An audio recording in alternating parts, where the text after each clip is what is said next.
Jacob.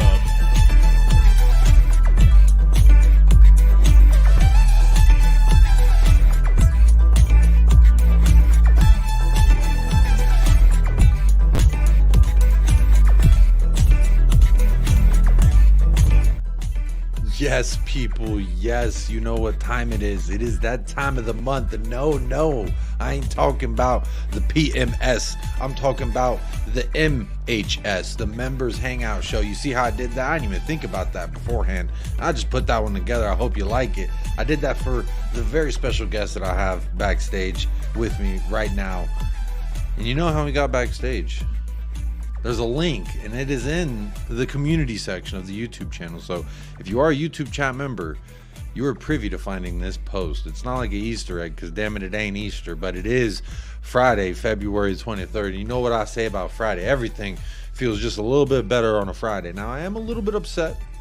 There is no Tottenham Hotspur ball this weekend, and honestly, that should be a crime, if I'm honest. These breaks in the match, I don't like it. But you know what it does give us a chance to do? It gives me a chance to step away from the previews on this channel and really talk to the people who are always here talking, or who maybe want to first time come onto the channel. This is a very easy way to make your debut on this channel. Now, I have a guest in the back. It is his debut, but he is a name that you know and you love. I'm not going to take too long before I welcome him in, but real quick, just off the top, if you do want to become a member, I try and do at least once a month. I'm going to try and step it up and do 2 a month. The list of members, I was looking at it today, the list of members is actually quite extensive at this point. So I got to do something. Got to do something for y'all. And y'all got to do something for me now that I'm doing this for you. You see what I'm saying? You got to come onto the channel. Tell me your thoughts. Tell me your opinions. I've got a boatload of questions. You know how my brain works. It's just kind of all over the place. And I'll find somehow, some way to just have a great time. And it's not a one-on-one call. Maybe I'll do those. Maybe I'll do one that's a one-on-one call, one that's just a hangout. But this is the hangout. As many members as the fucking room can hold, or that's how many we're going to stuff inside. As many chairs there are available, that's how many seats can be taken. Now, if you want to grab your seat, grab your chair, all you got to do is be a YouTube chat member and head on over to the community page, and you'll see a members only post, and it has a link to call in, and you can call in this show. But before we keep going, and before I bring on my guests, the last thing I want to say is there's a poll in the chat that says, are you calling into the hangout? 42% says, of course, I love the hangouts. So that tells me there's going to be some callers. All right. That's what that tells me anyway. 46% says, I'd rather just listen to the show, which is totally fine. Totally cool to do as well. Even all those YouTube chat members maybe can't make it. Maybe you're watching this back on playback. Big up yourself right now. 12% says, I'm too scared to share my opinions. Oh. I don't know why I put it that way. I was searching deep in the nether regions for the fourth answer to this poll, and it was too scared to share my own opinions, you know. And if you feel that way, that's totally fine. I just want you to tell you, there's no pressure up here. I'm up here. Well, you shouldn't be scared to share your opinions first and foremost. So get the confidence. I'll help you. All right. United Spurs of America is here for you. Those of you that are too scared to get up here and share your opinions, don't let that be the reason you don't call into the show. You can call in for 5 minutes. You can call in for the whole show. It's all up to you. But we are live. We are direct. And I have such a fantastic guest to bring out. Ladies and gentlemen, welcome to the show for the very first time ever. Well, on screen, I should say, because he's always in the chat. He is the reason we have so many members. We have David Shear, the local goat, the local gentleman. How are you doing, my friend? And good morning to you. I feel like a real fraud, Jacob. That was a huge big up for me. I just hope, man, he's had some drinks fun. For you.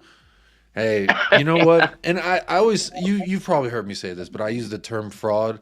I use that as a term of endearment. Like I would. I know that. If I'm trying to shit talk somebody, I'll be more creative than to call them a fraud. But if they're my friend and I think they're waffling, I'll say, you know what, you're being a fraud right now. So I appreciate. That's a nice little ode to the. You're always there too on This Is Football. I see you in the chats. You're always, helping me fight the good fight for Tottenham Hotspur. And that, to me, That's the least we could do. Like Lucas Moura. He wasn't that great of a player, but damn it, he would die for the badge. And that meant something. But big up David, man. How's your day going? What time is it there for you? It's just after 7, about 7:20, and it's a lot cooler today. It's been pretty hot, so yeah. It's nice, like the summertime, nice right? Yeah. Or the winters are cold and the summers are. Wait, the winters are hot and the summers are cold, right? The winter's mild, but we get huge winds off the Antarctic because there's nothing between us and Antarctica where I'm living. Oh, so you're on the south. You're on the underbelly. And it's like almost Mediterranean. Oh, okay. Oh, that's nice. That's fresh water, fresh air. That must be very nice. Always a sea breeze to cool the day down. Oh, that's very nice. A nice little sea breeze, cool the day down. Real quick, David, let me ask you. I'm going to say hello to some people in the chat, but let me ask you a question real quick. Where are you at in terms of Tottenham Hotspur now? We are 25, I think, some matches into the season under Ange Postecoglou's tutelage. Is he someone that you followed previously before Spurs, or have you been following him since he came to Spurs? And where are you kind of at with him and his style? I mean, you're here on the channel all the time. You know how I feel about it. So, I'm curious though. Where are you at, and where do you see kind of Ainge so far in his tenure? Most Australians know who Ainge is. He's like just a legend, you know, with how he goes about things. After 25 matches, I think he knows who can play his system and who can't. And I think we'll see a lot of changes this summer. I agree. What are some of the first changes you would like to make? I'd like to see. Ali's gonna hate me. I'd like to see Højbjerg go. Big up, Danny. Big up Ali Højbjerg. He's a good player, but he just doesn't fit our system, and I think we can do better. Skip, as long as we get someone like Gibbs White or some homegrown talent in for Skippy. You know, so like Gallagher. Would you take Gallagher?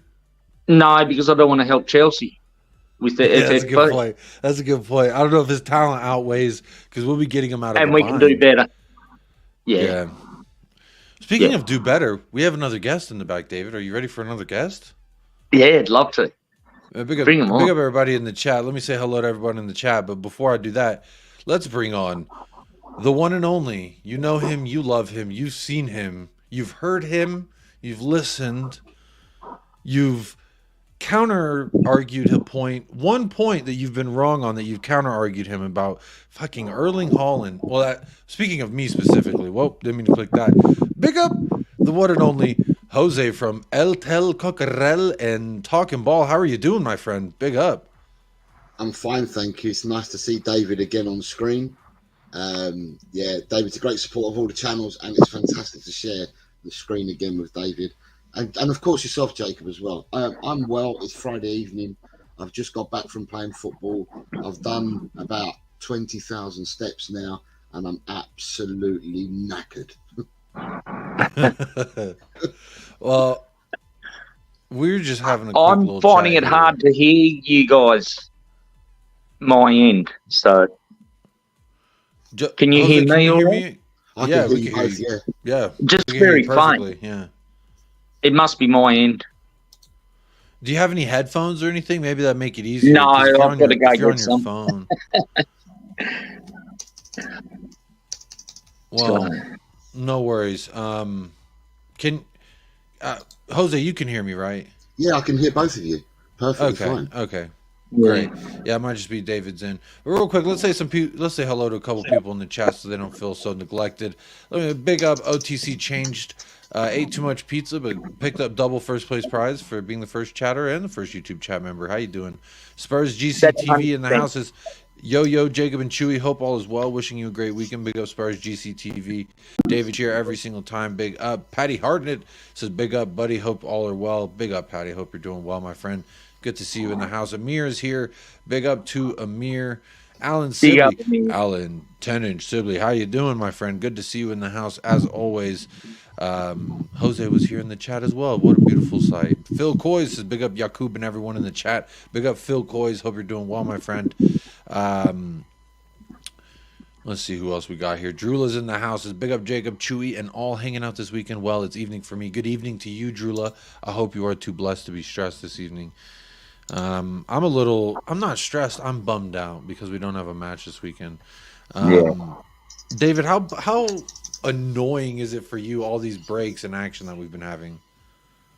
Oh, it drives me crazy. I mean, and then we've got 3 games in about 10 days. I mean, can't they even it out? It's honestly This sounds a lot better too.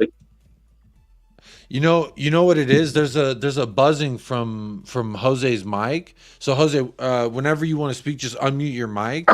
That might have been because I was hearing that too. So that might, I think it's like your room noise or maybe your microphone. Something like that. It could just be like, there's usually rooms have like a hum to them. There's some rooms that have a nice little room noise hum. Derek Smith is in the house. Is Spurs on the cusp of world domination? I'm thinking we are. Big up Derek Smith. How you doing? Feeling good this weekend. Carl Simpson is here. Big up to Carl Simpson. Says big up Jacob and everyone in the chat. Big up Carl Simpson. Big up Kuva says, I voted that I'm too scared to share my opinion. Kuva, why are you too scared to share your opinion, my friend? You're never too scared to share your opinion. That's a face we would love to see. Kuva, let me know if you're free. If you want the link, my friend, you can always jump on. Big up Dan Kiriakou as well. Big up LFC for the double. Says it's actually him. Yes, it is actually him. They found you.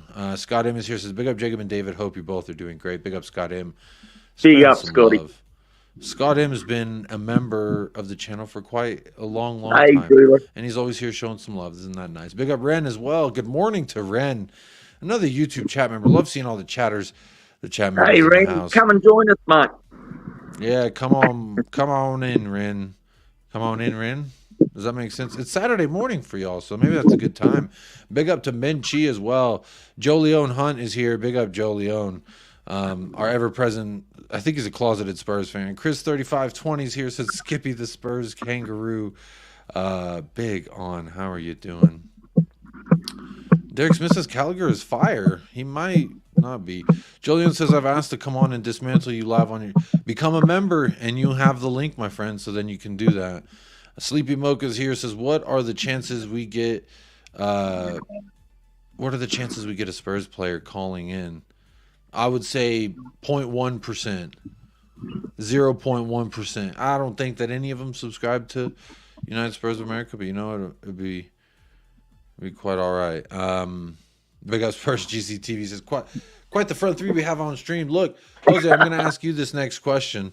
Where are you at with Ange Postecoglou? How do you feel so far in his first 6-7 months at the job?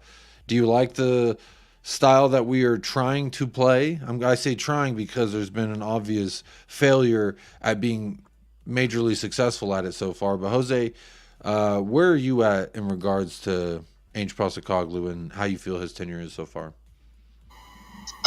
Before the season started, when we first and got him in on the 1st of July, I knew that the world at Tottenham had changed and that I wasn't going to be. I'm repeating because David's heard this. I'm not hiding behind the sofa with my hands over my eyes, sweating profusely and swearing, and trying to. I love hearing it, Jose, too, by the way. And trying to break my television set because we were playing dull, boring football. I knew as soon as we signed him, I knew that the football would change. I'm happy with the football.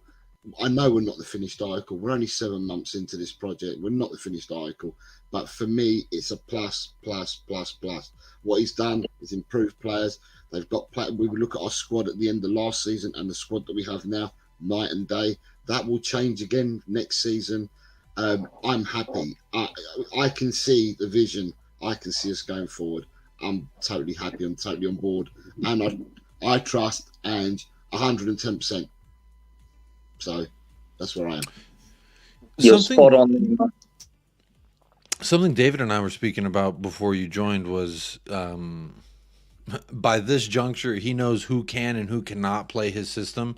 So we both expect there to be some hope, fingers and toes crossed, but I'm hoping there's going to be some major change in personnel come this time next year. But my analogy for that, Jacob, and I said this on my show yesterday, was that we've got 13 games. So the scripts have been given to the players, right? So and this is on the training pitch. They're given the scripts. This is what you're expected to do. This is what you're expected to learn. And you've got 13 castings. The 13 games are your castings. And those that make the cut will be in the big production next season, which is, it's not a film. It's the big production is being in the Tottenham squad and in the Tottenham team next season. And that's what we've got. We've got 13 important games to play.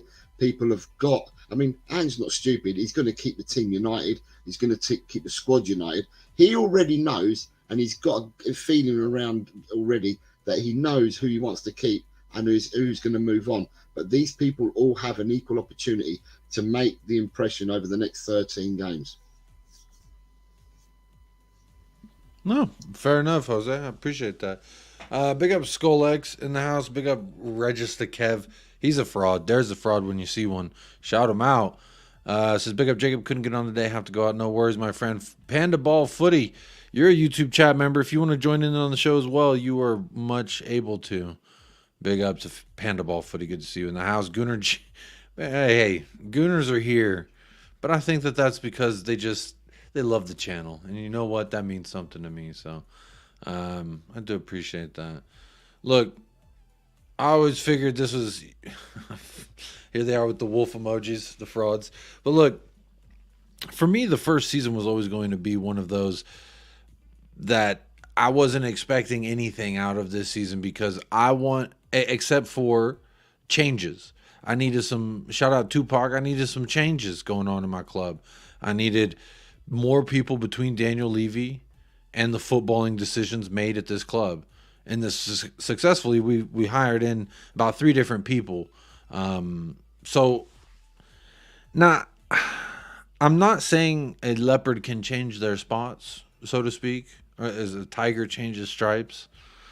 But, David, for you, do you think that Daniel Levy, for one, will see this as something that he can build upon? Like, clearly, Ainge came in, garnered a lot of hope and trust from a lot of the fans very quickly, and made things look a little bit more exciting than maybe they were under Antonio Conte. Do you think that Daniel Levy will recognize this moment as one where, okay, now we can actually start building a successful team? Because honestly, I've said that I'm scared, and this is a long-form question, but I've said that I'm scared to get Champions League football because I'm scared that that's going to tell the board that we're completely done with our squad. We did it. Job accomplished. We made a championship, a Champions League level squad, and that would signal job done. Now, I hope whichever way this crumbles, that irrespective of it, the investment still continues into this project, into this thing that we're trying to build here with Ainge Postecoglou. Do you think that Levy might go on and say something? 24 years he's been in control, and I've hated him since he did what he did to Martin Yole, the second manager mid-game. But I just got an inkling that Ange is the man to maybe get him to untie the purse strings. But we definitely need player depth in to play in Europe. Is it a good thing we only play Europa League? I don't know. But, yeah. But that's my thought is, like, if you got do the right thing based on his history. You don't. I don't either. But I'm hoping, we've got to be optimistic, don't we? That's the great thing about sporting fans is we've got to have great optimism in our club. You know what's interesting, speaking of optimism, is I've been going around saying if we got Europa League this year, so say we finish 5th or 6th, and have a strong cup run, But I'm looking at Europa League's round of 16 this year. There's some good sides in that round. The There is. Bayer Leverkusen's in there, Liverpool's in there. I have to actually I had it bookmarked. I'm going to share it because I've been talking about that. If we got Europa League, that one, this is good because it tells the board and the owners that the job is not done yet. We still Yeah, got a significant amount to go before we are a Champions League team, which is my assumption, the board's goal. yeah.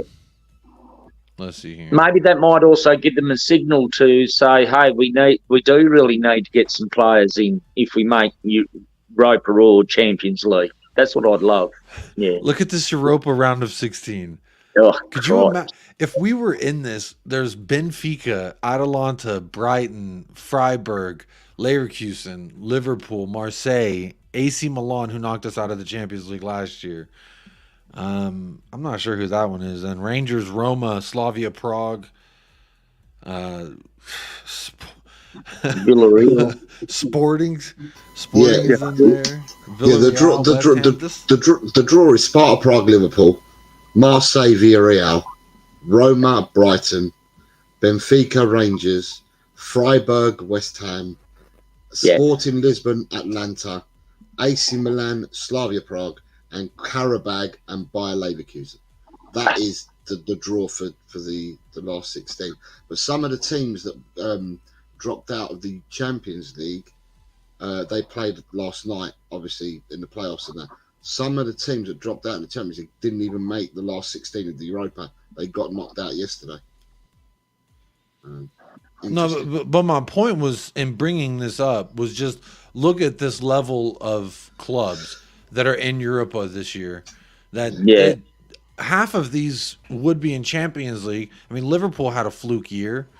Bayer Leverkusen, by all intents and purposes, are going to win their damn league. They're 11 points clear and a game in hand.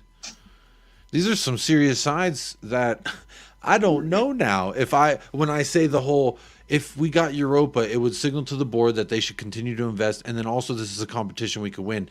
If, say, replace us with Liverpool in this group, I don't really feel confident for us to get to a semifinal. I'll be real honest. At least not this squad right now. But the hope, right, is that next year by this time we'll have had 2 more windows that have opened and closed, and hopefully our squad looks. I don't know. I'm trying to predict a hopeful future while also. Say that again, David. Sorry, our squad pre-injuries, we were taking on Liverpool, City, Man U, Arsenal, and we were holding our own. Not one defeat against them. So when we're all fit and firing, we can match it. At least. You know, we were supposed to get battered, weren't we? 4-0 against Arsenal. I better keep it clean. And that is true. That we were predicted to lose 4-0 to Arsenal. So we've got to remember. Yeah. But saying that, the English sides, Liverpool have drawn Sparta Prague, Brighton have got Roma, West Ham have got Freiburg. You know, they're not the hardest of ties for the English clubs, and it's actually boding well because you need the English clubs to do well to get us the 5 places in the Champions League, because at the moment England have fallen into 3rd place behind Italy and Germany. But with the way the draws came out today, England have a good chance of getting more points to progress to the next round and such, to give them coefficient points to make it 5 teams to qualify from the Premier League. So it's boded quite well, I think. That's a good point. Yeah. That's a good point. No, I look at that and I say, I don't know. I waver in my confidence, I suppose. Big up Sava. Hit us with a 10-pound dono. Says, big up Jacob. Big up Sava with the Football Heritage TV. Hope you're doing well, my friend. Good to see you in the chat as always. If you want the link, let me know. I'll send it your way. You don't have to be a member. You've just this is as big as a membership. So big up Football Heritage TV. Hope you're doing well, my friend. Thank you so much for the very kind, generous donation. Look, David, I'm going to ask you another question. You mentioned Højbjerg, you mentioned Skip. This attack, I would say our front three needs some rejuvenation. I don't think that's a word. Some rejuvenation. Oh, we do. I'm saying 2 out of the front 3 need to be replaced. There's fans on Twitter that say 3 out of the front 3 need to be replaced. David, who's your number one stickler pickler in this front 3 for you? People saying get rid of Son, and there's been rumours that he's leaving and all sorts of things. I ain't buying any of that. Nor am I at all. Why are we going to South Korea if next pre-season if we're getting the sunny for starters? We're already about to play Bayern out there. Yeah, that's true. But the thing is, who are we going to replace him with? There's not that many strikers out there. It's quite a limited market. So I'm excited with Valise if we can get good development into him, you know. So the wingers, Johnson's been underwhelming. It's not his fault that he cost 50 million. He didn't have a pre-season. We got him in late, so he's learning on the fly. He's got a lot of improvement. He's very raw. But he does need a bit of time, but, you know, time's marching on. Gill I'd get rid of. Werner, I don't know. I think this is a big audition the next 13 games for Werner, whether we keep him or not. Yeah, I just wish they used their pace more and ran out the defence more. Yeah. Put them on the back foot instead of us being on the back foot all the time. But we definitely need fullbacks. You might be a governor. We definitely need backup fullback, but you might be a governor of Australia out there with the way you answered that question, because I said, who's the number one culprit? And you said, well, you can say that every single person needs to be upgraded upon. But David, I'm going to drive back to the nail on the head here. Give me a name. I need to know who's number one in the attack. Who's number one suspect on David Shear's list? Well, Richie's been very inconsistent. He's more than just a tap-in merchant, though, and his pressing and work off the ball has 2 goals. There's 2 goals this season that I would say those 2 I agree are more than tap-ins, but all the rest was just a matter of this system finding him in the best place, in my opinion. I go back to this being a huge audition for next year, and if they're not good enough, get them out of the club and replace them. But Rome wasn't built overnight. So I wouldn't go. You're right. You know, it's funny. There's the route that I walk my dog. There's a house that I've watched them literally been building from the ground up, and it's been quite a long time. And I presume it's going to be quite some time before it is habitable and you can have guests over and inside. But Jose, same question goes for you that I was throwing to David. We all know what we need to do in the midfield as far as replacements. We all know that we need backup fullbacks because there's a starch drop off from Udogie and Porro to Emerson Royale and Ben Davies. But in the attack specifically, I've heard quite differing opinions. Some people say just give our front 3 time to gel and then it's going to be working. Some people say, like I said earlier, all 3 need to be replaced. Where are you at, Jose? And who is number 1 on your list? And before you answer, let me say big up to Phil Coy's member for a month. Says smash the likes and subscribe. Good reminder to go ahead. Hey, you don't have to be a member to support this channel. You can hit a like, hit a subscribe, and that actually supports the channel as well. And share the video with your mother, your brother, your cousin, your sister, your auntie, your uncle, your nephew, your neighbor, your milkman. You get it. You get the idea. Share the damn video. But big up Phil Coys. Appreciate you being a member and appreciate you spreading the good word. But Jose, hot seat time. Your seat's warming up. You're in front. The camera lights are on. Bang, smashing off the forehead. Sweat trickling. Moisture rising. Who are you replacing? Well, first and foremost, we can't replace anybody. We've got to play these 13 games with the squad we have. However, I would say the first 2 for me that go out the door in the summer are Werner, and Hill are the first two. Yeah. Right? But then with getting people out the door, you need people to replace these bodies, whether it's coming in from the youngsters or whether it's coming in from signings. You need people to replace people. Solomon, for me, the jury's out. I've not seen enough of Solomon yet. Yeah. I'm hoping that he will get game time in his 13 games and we can see what Solomon's about and to see whether Solomon's worth his spot in the squad as well. Johnson's not going to be sold. I don't think he's going to be sold because he's only just been bought. So they're not going to give up. They're not going to give up on Solomon.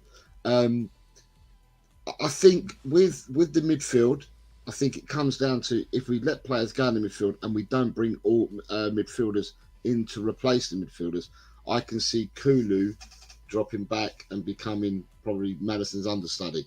So I'm not sure whether they'd want to get rid of Kulu as yet. The thing is, though, it's all right saying that we need to have a new front three, but in order to do that, you have to have 3 players that you're going to bring in. And I'm not too sure how much money Tottenham have got. If we're saying that we need to get fullback sorted as well, so we've got two good rights and 2 good lefts fullbacks, and you bring in 1 forward, how much more money does that leave you to spend on a further 2 forwards? People keep saying that Ange is after another number 8. You know, these people are going to cost money. We're going to have to do some wheeler dealing out there in order to get rid of players and bring players in. So for me, I think that, I'd say Werner and Hill will probably be the first 2 to go. Solomon could, depending on what Solomon does. I know that he rates Solomon, but someone made a point to me the other day and they said to me, do you think Maddison's made this comment in order to do it as part of his vice captaincy to big up Solomon because Solomon's been out injured for quite a while and is bigging him up to try and to build him up so he can come back into the first team and that. So he's giving him his props like that. So it's a different way of looking at it. Solomon, we need to... Are you saying Maddison is trying to lift him up so he can walk on mountains, like the classical song says? If he did that and he was to walk on mountains, then we'd be unbeatable and unstoppable, wouldn't we? Because Maddison could do that to a fair few of our players. You know what's funny is speaking of Solomon, there's been some Solomon compilations coming out lately, and they're all from the preseason. And I'm like, what the hell am I watching here?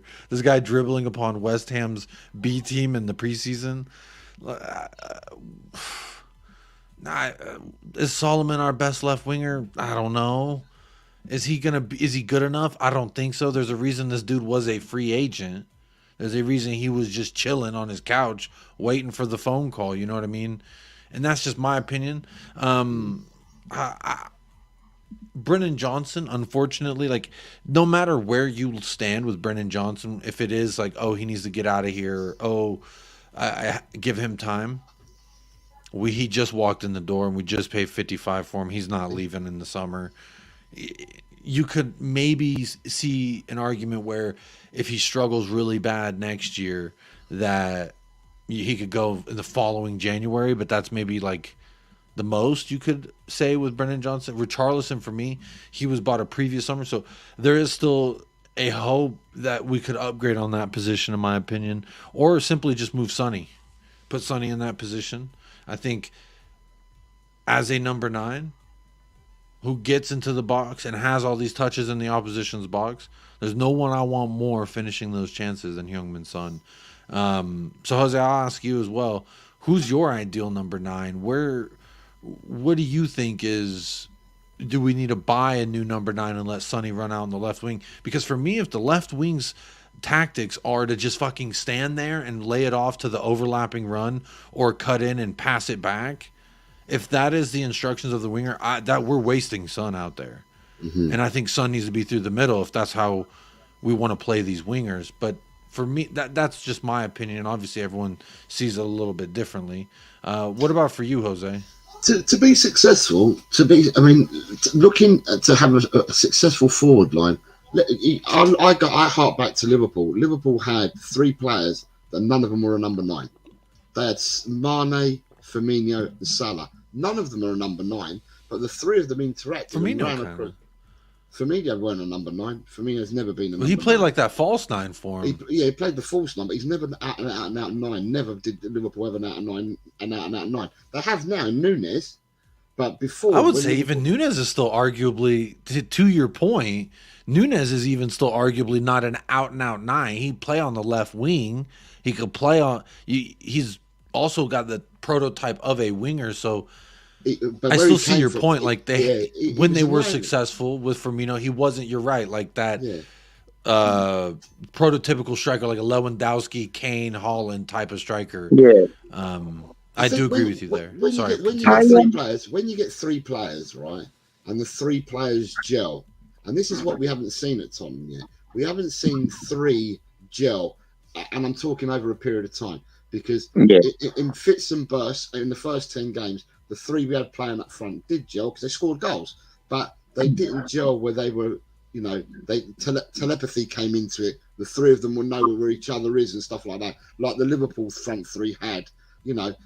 We haven't seen that yet, and I'm hoping that with all the plans and all the training that's done on the pitch and all the patterns of play that are being instilled into the players, I'm hoping that this will come, for whatever 3 that we stick out there. But yeah, we do need to shake things up all around the pitch. We need to shake things up, but it's not going to happen in the next summer window. I'm grateful for the changes that we've made in 2 windows so far under Ange. I said, if you look at the squad last season, it finished last season, and you look now, they're night and day. And that's what we want. We want our squad to evolve over into next season. But yeah, you've asked me the question of who I'd get rid of, and I said who I'd get rid of. It's really difficult for me to say get rid of Sonny and Richie because you've got no replacements. I'm talking about getting rid of players, but we do need replacements for them. And Jose, do you reckon Kulu could play a false 9 like Firmino? Possibly. Would that be worth having a look at in pre-season? Possibly, but the thing is, with for Sweden, he plays a right forward. Let's remember, he doesn't even play on the wing for Sweden. He plays like a right forward. Yeah. But I don't know. I'm just asking the question. Is it people know football than me? For Liverpool, David, Firmino weren't an out 9, but played the false 9. But the 3 of them had telepathy. They knew where each other was. Yeah. They knew what the movements were. And that. Yeah. But that comes with that didn't come in one season. That came over a few seasons. You know what I mean? And that's what we've got to do. I mean, it's great. That's right. We support our team. We all do. We all support Tottenham, and we all want us to do well. We all want us to do well in that. But I think that sometimes some of the fan base get bogged down with, oh, it's not happening now. Well, we must be, we must. And then you got fans like me that go over the top. You don't go over the top. I love the Spurs at the end of the day. Yeah, what we want is we want the best for the club. But that's right. But what we need is I think as a fan base, we all need to see that this can happen, but it's not going to happen this season. And that's what we need to do. There's a lot to look forward to. There's a lot of plus points already for this season, and we still have 13 games to go. Yeah. No, I agree.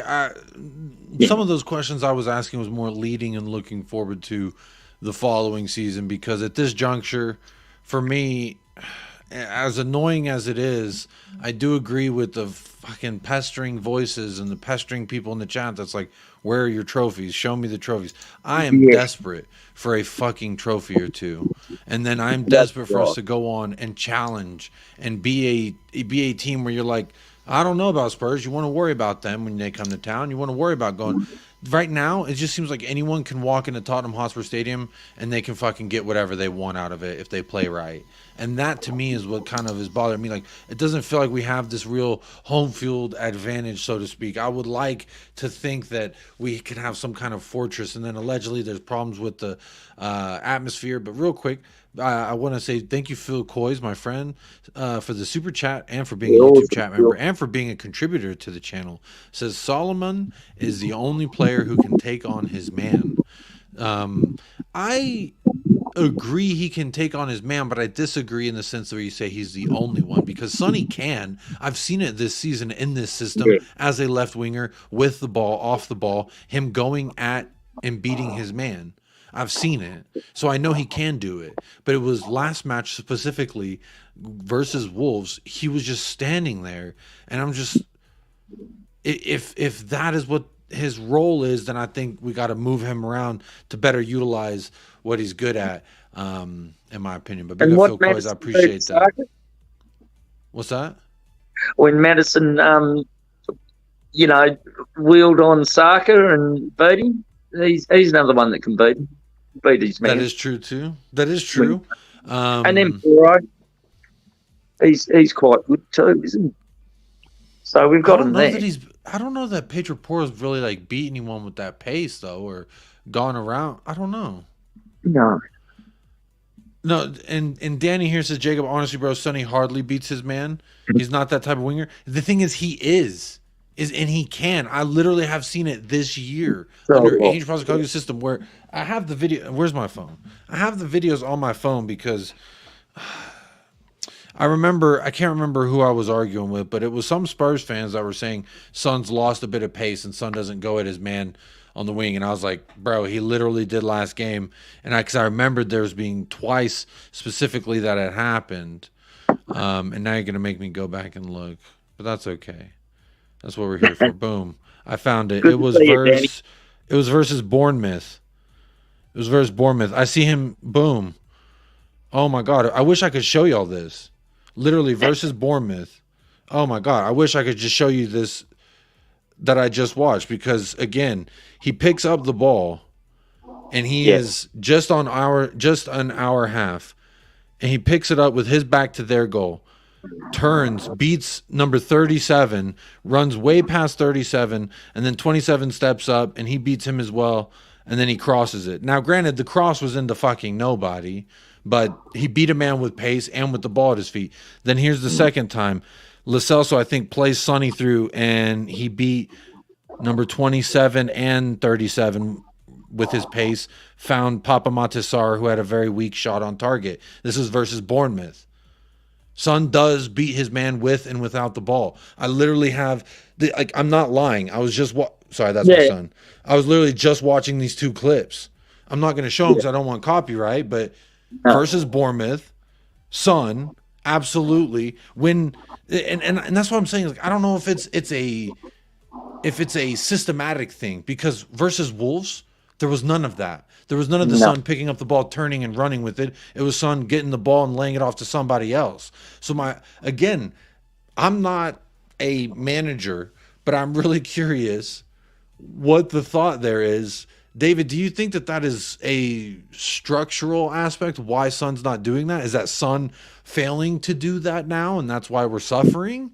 Because for me, that wasn't the first time in the season, but that was the most recent one to the argument that I was counteracting. So to me, he beat that. There was an instance in that very match that we had just played where he did beat his man off the ball with a run in behind, and then he also beat a man with the ball at his feet. Beat two men specifically.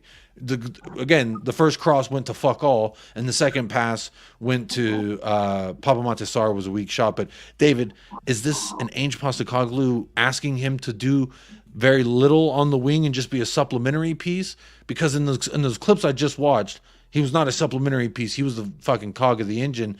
Well, granted, the second one, Lo Celso played a great ball through, but I think the team played like a team that hadn't played together for a long time. I can't watch the actual games. The only games I've been able to watch is the FA, so I only go by what watch-alongs tell me. So I can't really comment on what Son's doing. I think he's very tired from the Asian Cup. Fair bit of travelling, and that's all I can really comment on. Is that, Jake? Jose, what about you? Do you think it's a tactical thing or it's Son not being able to do it versus better teams? Or because for me, I don't know. I would lean my interpretation to be Son is doing what the system is asking him to do, what the setup is asking him to do, and that's why but surely I can't be the only one. If that's the case, the only one that feels like we are underutilizing his talents. But Jose, what do you think it is? Is it Sonny just can't beat his man like Danny and others? Danny's not the only one. There's quite a few people who believe that he can't beat his man. I disagree. I know he can. I just don't think he's being asked to do that in his role. What do you think it is? It's kind of weird, Jacob. And the reason why I say it's weird is because I've always said that Ange, wherever he goes, he plays front foot football, but he makes slight tweaks wherever he's gone to. So each team's starting in Australia, the Socceroos, going to Yokohama, going to site. There's been tweaks in every side that he's had, and he's tweaked at Tottenham as well. For me, at the end of the day, the players will do what the manager says to do. And if they're not doing what they're supposed to do, then you're going to be hooked. You'll be taken off by the manager. Now, what I find really difficult is that when I watched Celtic under Ange, the players that they had wide, of the wide three, let's say, from the front three to wide three, they go down the wings and they get crosses in, albeit low. They didn't pump balls into the air because Kyogo he's not 6'3", so they're not going to lump balls in the air. But the balls are hard and low into the 6-yard box, or into the box low, and they were beating their men and doing it. But we seem to be playing with inverted wingers. So we've got wingers that don't take on men. We've got wingers that cut in, and I think the whole gambit of it is if they come in, it gives the space to our two marauding left and right backs to get beyond and put the balls in to the box nice and low, which we have done. I think Porro's assisted two or three like that this season, and Adog's assisted two or three as well. Doggy worked really well with Madison earlier on. Yes, so I just think that everybody's playing to the game plan or to the instructions of the manager and the coaching team. But I think that if we do make the changes to certain personnel, which I believe we will do in the summer, then we may get this football, but served up by players that are more used to playing the way that Ange wants the team set up. And I think he's slowly getting there. Ange could never have played this system. If we took the squad that we had at the end of last season and said to Ange, that's what you've got, we're making no more signings, you've got to play with this squad, we wouldn't have played this football. It wouldn't have worked at all. We wouldn't have played this football. So you've got to give him a chance to instill his philosophy, his thoughts, how he wants the game played. And as I said, he will then find who can step up, who can do it, and then who can't. And then we'll make the changes, hopefully in the summer. But I think players are playing to what they're being told to do, Jacob. I don't think it's like I don't think he's saying to someone like Sonny, you go out there, you dart about the pitch wherever you want to go. Kula, you go around and you go wherever you want to go. He's not going to play with all these free players. I suppose the only player that might get a bit of a license might be Maddison. He might say to Maddison, you wander along the top half of the pitch. But I think with the others, there's game plans for all of them. It's an interesting conversation because for me, I do agree with you, Jose. I think it is a little bit of just like it can't be it. I don't know. Maybe I'm an idiot because I don't believe Son is done like people say. I do believe Son still, because I've literally just watched it on my phone. I've seen him do it. It's just he is not doing it. And I do concede that he is not doing it right now, but there's clearly a reason why. It is either systematically or it's because he can't. Yeah. They've had pretty crap service, though, from the midfield and that, and for various reasons. But he's still got 12 goals this year, and Richie's still got 10. So it's just defensively. Midfield's not helping the back four. We're letting them go. Like Basuma not tracking Nunes back right into the penalty area for their second goal. He gave the ball away terrible. And then tracked Gomez the entire way. Yeah. And then just let him go in the box. I reckon Ange and Basuma would have had quite a conversation after the game over that. That's another talking point I feel like I'm getting question marks around it is Yves Basuma. Now, I advocated for him to be in the starting lineup because I feel like in our best 11, it did consist of Yves Bissouma whenever he was at his levels in the first 8-9 matches of the season. But since then, it's really been not enjoyable in that sense. He has been the player that the expectations that I hold him up to. And I think a little bit that was injury, a little bit that was himself and his fault because it was, the two yellows he got versus Luton. Those were both his fault. It was a stupid foul and a stupid simulation. Yeah. And then the time, I think it was Nottingham Forest, whenever he hit the dude in the knee with his cleat. You can't do that either. No. But Rodrigo Bentancur has also shown me moments where I'm like, who is this guy? And then moments where I'm like, there he is. David, where are you at in regards to the midfield? What's your ideal three? And what can we still get the best out of Bissouma, or is it Bentancur who's the person that's going to be that person in the future? At this point, I don't really know. He looks like a shell of himself since rushing back from injury, and I emphasize rushing back because he did rush back. But David, where do you see this midfield? How would you change it, or what was your best three? Bentancur's had an ACL. It takes a lot more than just, he's fit, he's on the pitch, he's ready to rock and roll just like old Bentancur. It takes time. So, but Bentancur is in the top three with Sarr and Maddison. As Jose said before, we don't really play a 6, 8, 10. We play more like 3 8s, and they interchange and connect. And Ainge kind of said that too, that he wants to get away from 6s and 8s, and he just wants players who can play midfield in his system. Jose, what about you? What's your ideal 3 in the midfield there? I'm of the opinion that I'm still giving Biss a chance. So for me, I think we have 4 decent midfielders in Biss, Benny, Sarr, and Maddison. Did he freeze or did I freeze? You froze. Your face froze, but then you started talking again. Was that me or was that you? I saw you freeze. I saw you freeze. Okay, so we both froze. No, I saw you freeze. I don't know who did the freezing around here.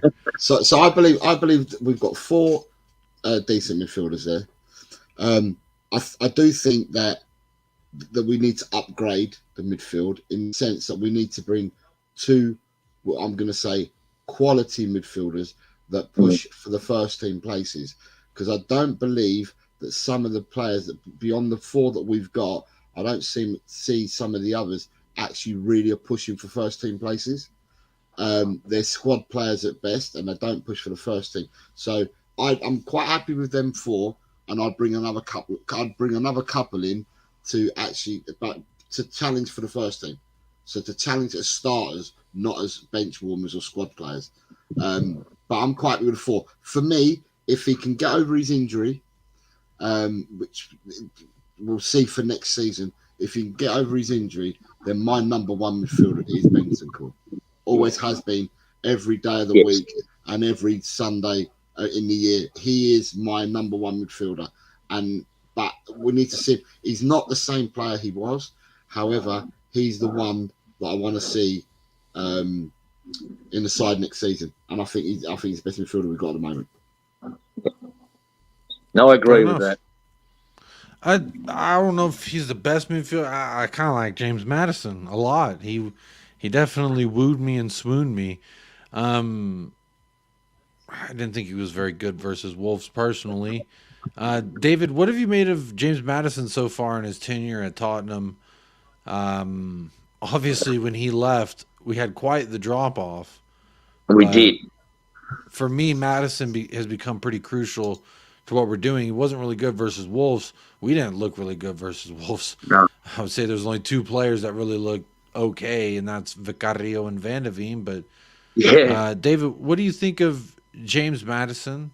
Obviously, we need backup, right? He's really got something special about him. He can do things on the pitch that few can't, I reckon. I'd like to see him hitting the scoreboard a bit more, but he's another one that's come back from injury and looks like he's someone that hasn't played for 2 months, 3 months. So, Yeah. like a lot of our squad, it's auditions for next year. So, but Madison, he'll come back. He'll be good. He's got that bit of swagger about him, arrogance against the other team, and I love that in a player as well. And he's so skillful. Yeah. I agree He with can you on get that. past players, and his touch with his passing and everything that brings everyone in is just, well, he's on the fringe of the World Cup squad, isn't he? Yeah, of the Euro squad, sorry. I don't think he should be on the fringe personally. I think he should I be reckon one he of should the be in. Yeah. And the only thing that really I could say bad about James Madison is his injury record. Jose, what do you make Yeah. of James Madison so far? James Madison, before he got his injury, he was outstanding, wasn't he? He was. When you look at the three signings that were made in the same week, Rice, Havertz, and Madison, you would definitely have said after the first 10 games that we got the rub of the green on the transfer for Madison over Rice and Havertz. However, since he's been injured, he's just got back. Look, I don't want to make excuses, but I think the facts speak for themselves. We have got players that are returning from injuries, big injuries, right? We've got players that have been away with their national sides for a month, 5 weeks, or whatever. We've got players returning from suspension, and these players are not fully fit yet. They were for the first 10 games, but since the debacle at Chelsea, where we got suspension sending off, and it started to go from there, our squad hasn't been the same. Now, we've got a lot of variables because we've got a team that played against Wolves last week and we lost 2-1. And in that team that we lost 2-1, we had players in that team that are coming back from injuries. All these variables I'm talking about. I'm hoping that these next 2 weeks on the training pitch, because it's important, the time they spend on this training pitch is soaking in and absorbing what they're being told and how they want your patterns to play to be and stuff like that, and also building up their strength from the injuries that they're all coming back from. So I'm hoping that we don't lose any more bodies in these 2 weeks of training for when we play Palace next week. And that's what my hope is. And my hope is that these players come through it unscathed, take on board everything that they're being told, and let's put in a performance in our next match. And I've maintained that as soon as we click, right, because your teams like Arsenal, Man City, Liverpool, these teams have clicked. They've played over a number of years. They have clicked. And now that they've clicked, they know what they're doing because they've played together for so long with each other. They now know what they're doing. And they're going out and they're making mincemeat of certain teams. I believe that as soon as we click and we know what we're doing, I believe that as soon as we smash that team the first time, we'll have a domino effect and we'll start doing that on regularity and often as well. We'll be like the others, but it just needs time. Doug. Fair enough. And speaking of time, we've got Chang in the house. Big up, Chang. How are you doing, my friend? Welcome to the show. Welcome in. Another person like David Shear who've gone above and beyond in making this membership group just that much more large. And we are right here on an hour, so that is a good reminder to hit that like, hit that subscribe on the channel if you haven't already. There's only 65 votes in the poll, and there's over 80 people here. So make sure you are voting in the poll. You can, or not, it really doesn't matter. Like the video or not, share it, you bastards. But Chang, how are you doing, my friend? Welcome into the channel. Yet again, beautiful appearance. Thank you very much. I'm doing very well here in Malaysia. Today is the 15th and the last day of the Chinese New Year of the Dragon 2024. It's a Saturday. I believe it's almost 8:20 a.m. Same time zone with Mr. David Shear down under. Let me go this way. Down under. And I was hoping I would be able to appear a lot sooner, but unfortunately, because of my work commitments, I had to set up some stuff, just like what I did the other day during Talk and Balls members call in the morning. But here I am. I hope I have more than just the half hour to talk further in this members hangout before I had to go back to work again in about 40 minutes. But how's everybody doing? I hope everyone's doing fine. Everyone's doing okay on this stress-free. I call it a stress-free weekend because Spurs aren't playing, so they can't disappoint us. They can't let us down. They can't ruin our weekends for us. We'll just sit back, relax, and watch the league fixtures take place around us. The big one, I believe, is going to be United against City. Is it this weekend? Is it this weekend? Or it's the next weekend. I think the biggest match this weekend is like Newcastle Arsenal, because Manchester United play Fulham, City play Bournemouth, Arsenal Newcastle. Yeah, that looks, and then Liverpool Chelsea on Sunday for the cup final. Yep, that's the big one. The League Cup final. That's it. Yeah, those are the ones. Personally, real quick, I want to go around and get y'all's opinions. League Cup final. Does anyone care? No one give a fuck? Or are you like me? Are you all Liverpool that day? Because for me, I need Liverpool to win that trophy because I don't need Chelsea's goofy ass win. If Chelsea win that trophy with Pochettino in there, as long as Ange Postecoglou has been here, to me, that signals they're doing something right, and that clearly we are doing something wrong. I will be pretty upset with that. And some people, Jose, I'll start with you. I see you shaking your head already. So I'll start with you. Cup final. Do you care? Does it matter? Does this affect? There's always this like AI question, right? That they say on every Instagram post and related to the NBA. How does this affect LeBron's legacy? So my question to you is, how does this cup final affect Ange Postecoglou and his Tottenham Hotspur legacy? At the end of the day, right, the teams that have got to the final have had a journey to get there.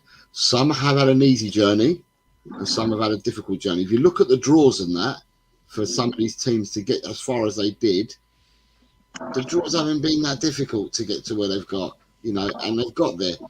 To me, I said the other day when someone asked me the same question, Chelsea have been playing well or seem more of a team in the last 4 games, right? So they're looking more in the last 4 games like a team that can play football. However, Liverpool lost all these players through injury. So they've lost Alisson, Trent Alexander-Arnold, Szoboszlai, and Jota. Them 4 are definitely out of the final, right? And they rested Nunes and Salah the other day against Luton, and they played a mix and match side against Luton.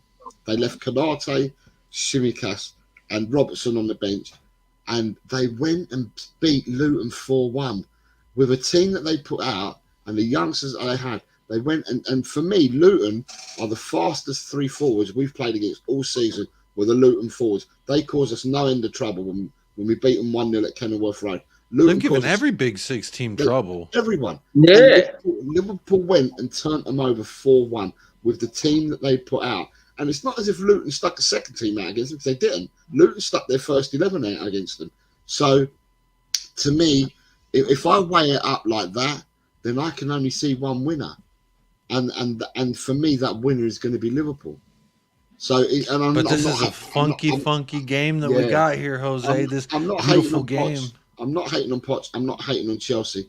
To be honest, the people that don't stop bleating when they win something are Liverpool. You won't hear the end of it when Liverpool win something, but they're the ones I think will win on Sunday, and then we're going to hear the yap from the Liverpool supporters. But I think Liverpool have got chances. Rather hear that than the Chelsea supporters yapping. Well, but they've got a chance of yapping a bit further this season because they've got a good chance in the league. They've got a good chance in the FA Cup, and they've still got a good chance in the Europa League as well. So let's wait and see. But I'm looking specifically at like recent. So they are starting over. They had new ownership, new management, new this and that, new groundskeeper. Chelsea are starting over like we are starting over. And to me, if they win a trophy before we do, that signifies they're fucking doing something right. If they can get through Liverpool, I understand the draw, etc. You can only play who's in front of you. That same thing would have happened for us. And we went out on penalties with Fulham. So, to me, Chelsea better fucking lose. They have to lose. I need Liverpool to get that win. David, what about for you? Do you care at all? Do you have any skin in the game? Does it matter? How does Chelsea winning or losing affect Ange Postecoglou and his legacy at Tottenham? I think Ange personally really couldn't care less. It's just another game. Jose's right. Our draw, it was just inopportune what happened with Fulham, but I'm one fan that's over that and can see the reasons why. I'd love to see Liverpool lose because I'd love to see Hassam go off. I think it would be very amusing, personally. But, yeah, I just can't see Chelsea winning it. I don't want to see him winning it. I don't care about Potter's legacy here. We've moved on, 4 years? No, So- I'm specifically looking, how does it affect Ange's legacy? Because it would signify Poch in 8 months at Chelsea can win a trophy. He couldn't in 6 years here. And then for us, Ange Postecoglou unable to win a trophy in his first 8 months. That's what I'm saying. It looks bad it looks bad on us if Chelsea win this thing. But yeah, no, I just don't want Chelsea to win. It's a rivalry thing. I've got a soft spot with Liverpool because of Craig Johnson. I mean, he was our first huge player. That's the only thing. And I saw you say that on Hassam's channel. I saw you. Yeah, Craig Johnson was awesome. Retired to too me, young. I don't hate Liverpool like I hate Chelsea. I'll put it that way. And that's where I'm at with that. And then, but even if I'm able to put how I feel about the clubs aside, I'm just looking from a new process starting out perspective. Chang, I'm going to throw it to you now.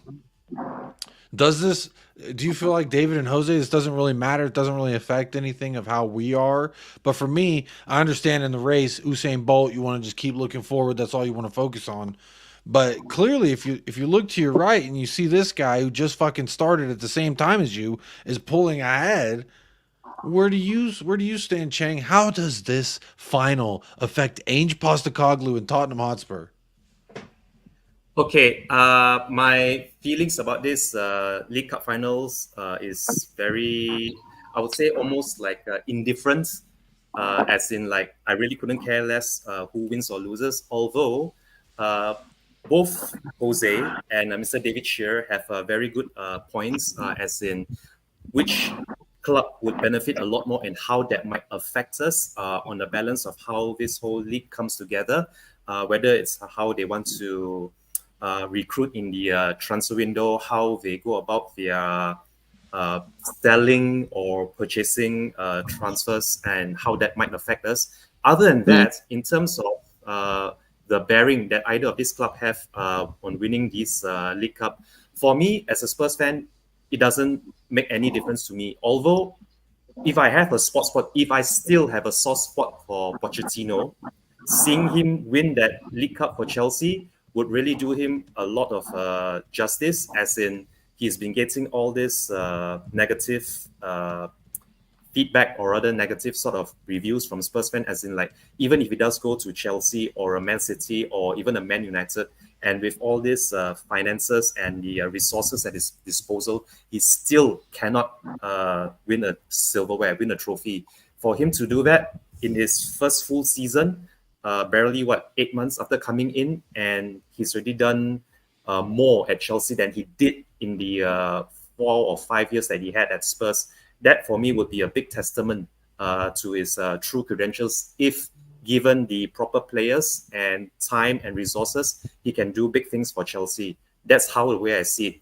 The other way of looking at it is Liverpool and them trying to go on a swan song sort of farewell for Jurgen Klopp, trying to win every single silverware that is on offer for them, barring the Charity Shield that's already gone. But if they were to win, say, this League Cup, they still are very much in the hunt for a Premier League title, possibly even the Europa League as well.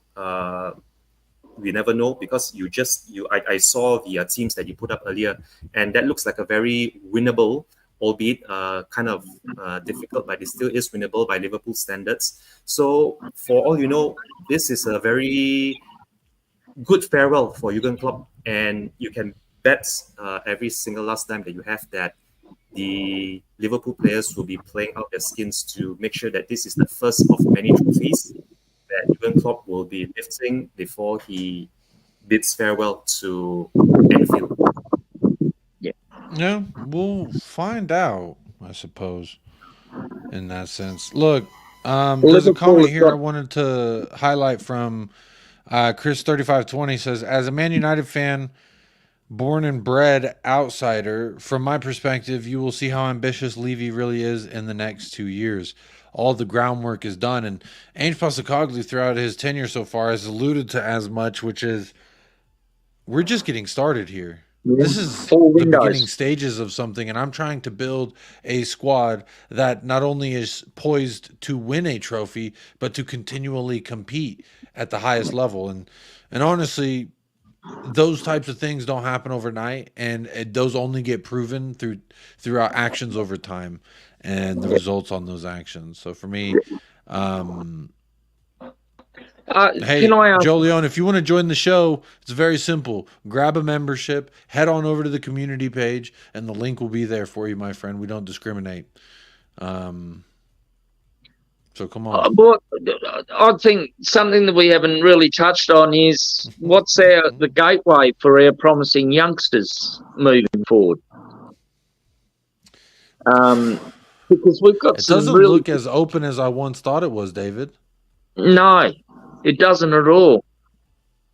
So I think that the pre-season we've got to really see like the Alfie Devines and the Donnellys and that, and Phillips and Sun Bell.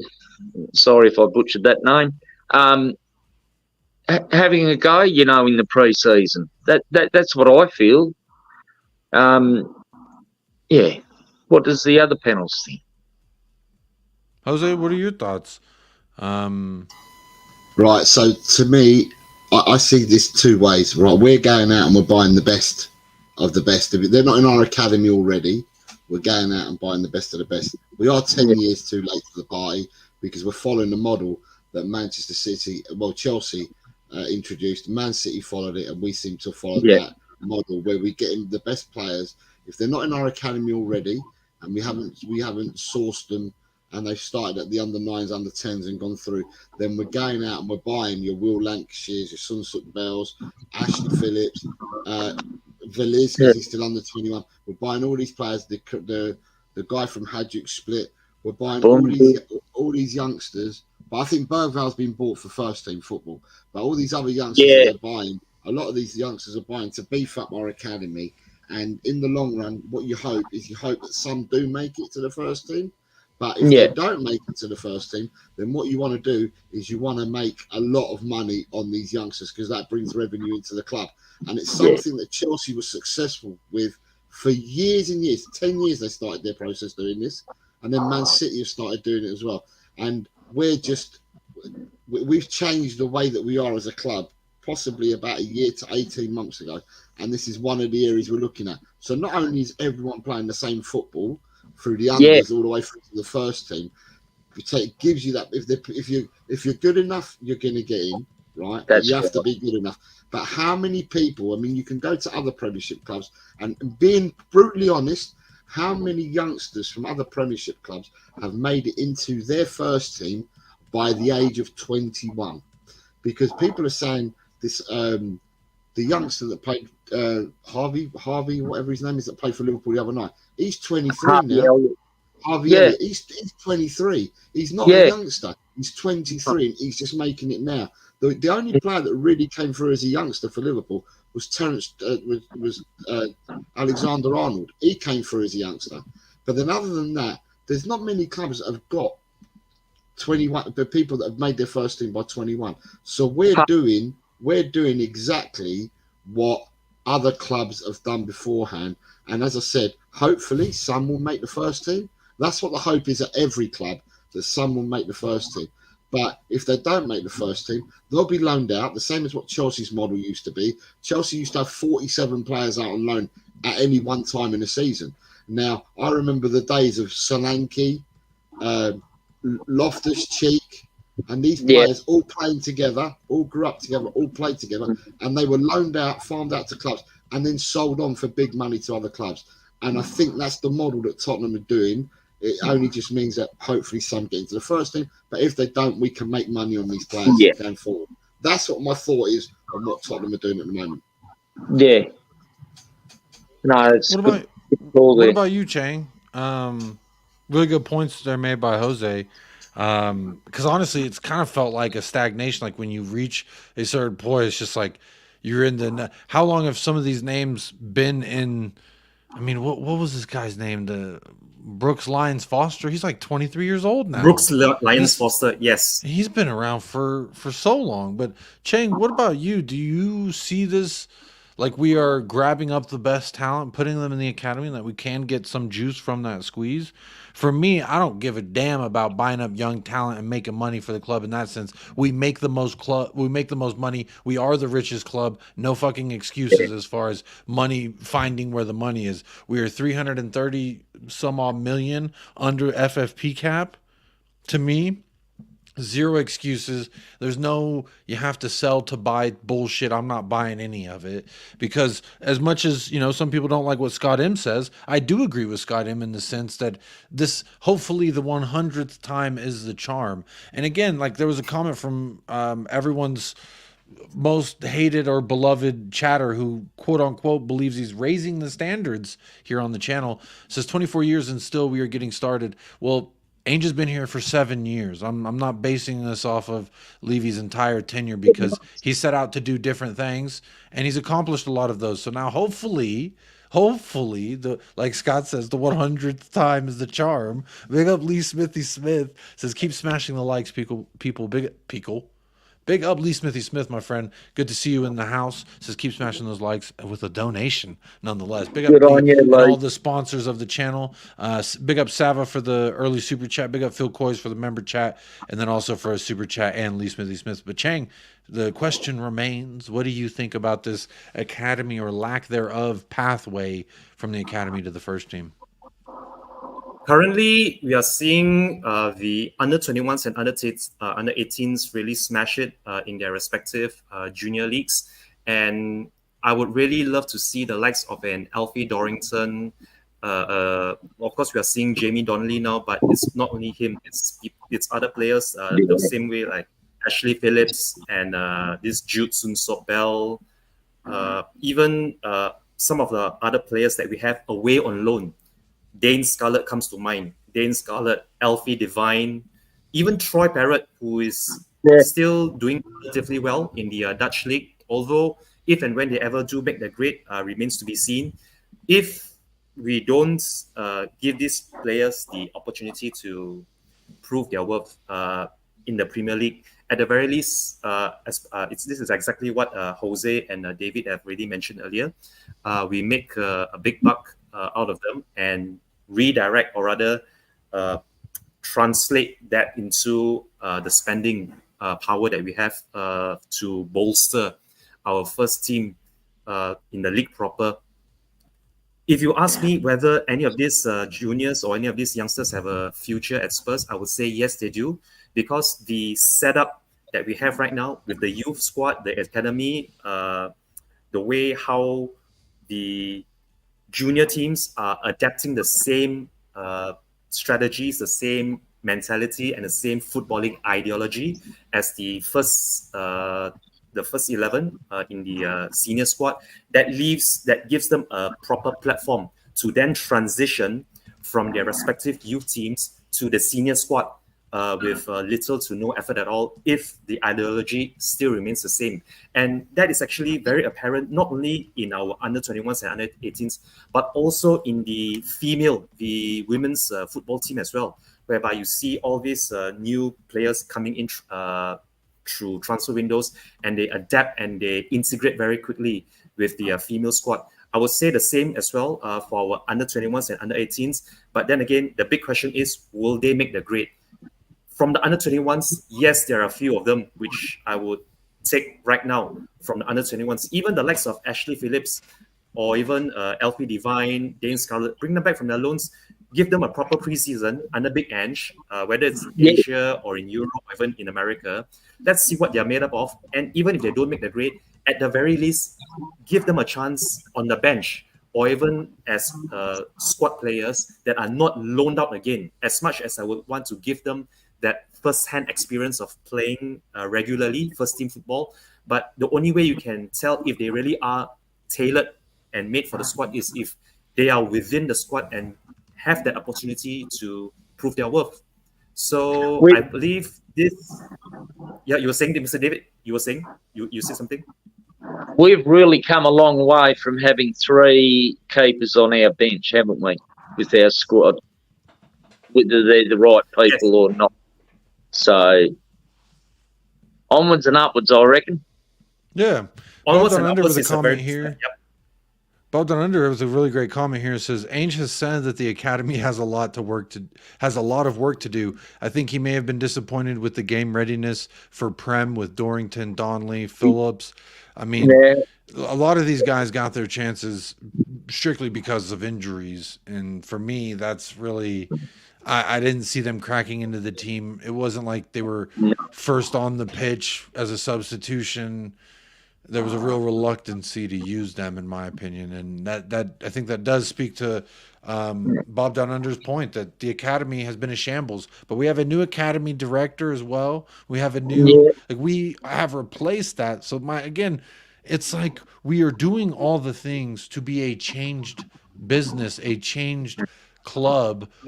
It's just, are we going to prove it when the fucking knife hits butter, when the tires hit the fucking streets? Well, what's very frustrating is that should already be in place. If we're a top 6 club, that should already be in place. So there's been so many false dawns at this club, and I get where the fans are very disappointed. I mean, what was it? 2008 was our last cup win. I mean, that's shocking. And our last FA Cup, which is the one that I want real bad.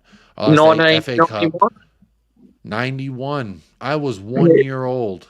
Yeah, that's 32 years ago. I was 1 year old. I was shitting in my britches when we last won the FA Cup. I need an FA Cup. So whilst there's people that say that Ange is naive and doesn't know what he's doing, and that he's bringing a lot of positivity to the club, and he's doing a Klopp. He said 4 years, 4 windows, and you'll see what's happening. 4 summer windows, that is, not just the 4 transfer windows. Yeah, Klopp said that, and look what happened. So Ange we trust, I think. Well, in the more immediate future, we do have Crystal Palace in a little over a week's time, which is crazy to me. There's actually a comment that I saw earlier. Let me see if I can find it again. But someone made a really good point that this is going to be the first time this 11 is trained together for more than a week in the last 4 months or something like. Or actually, since last.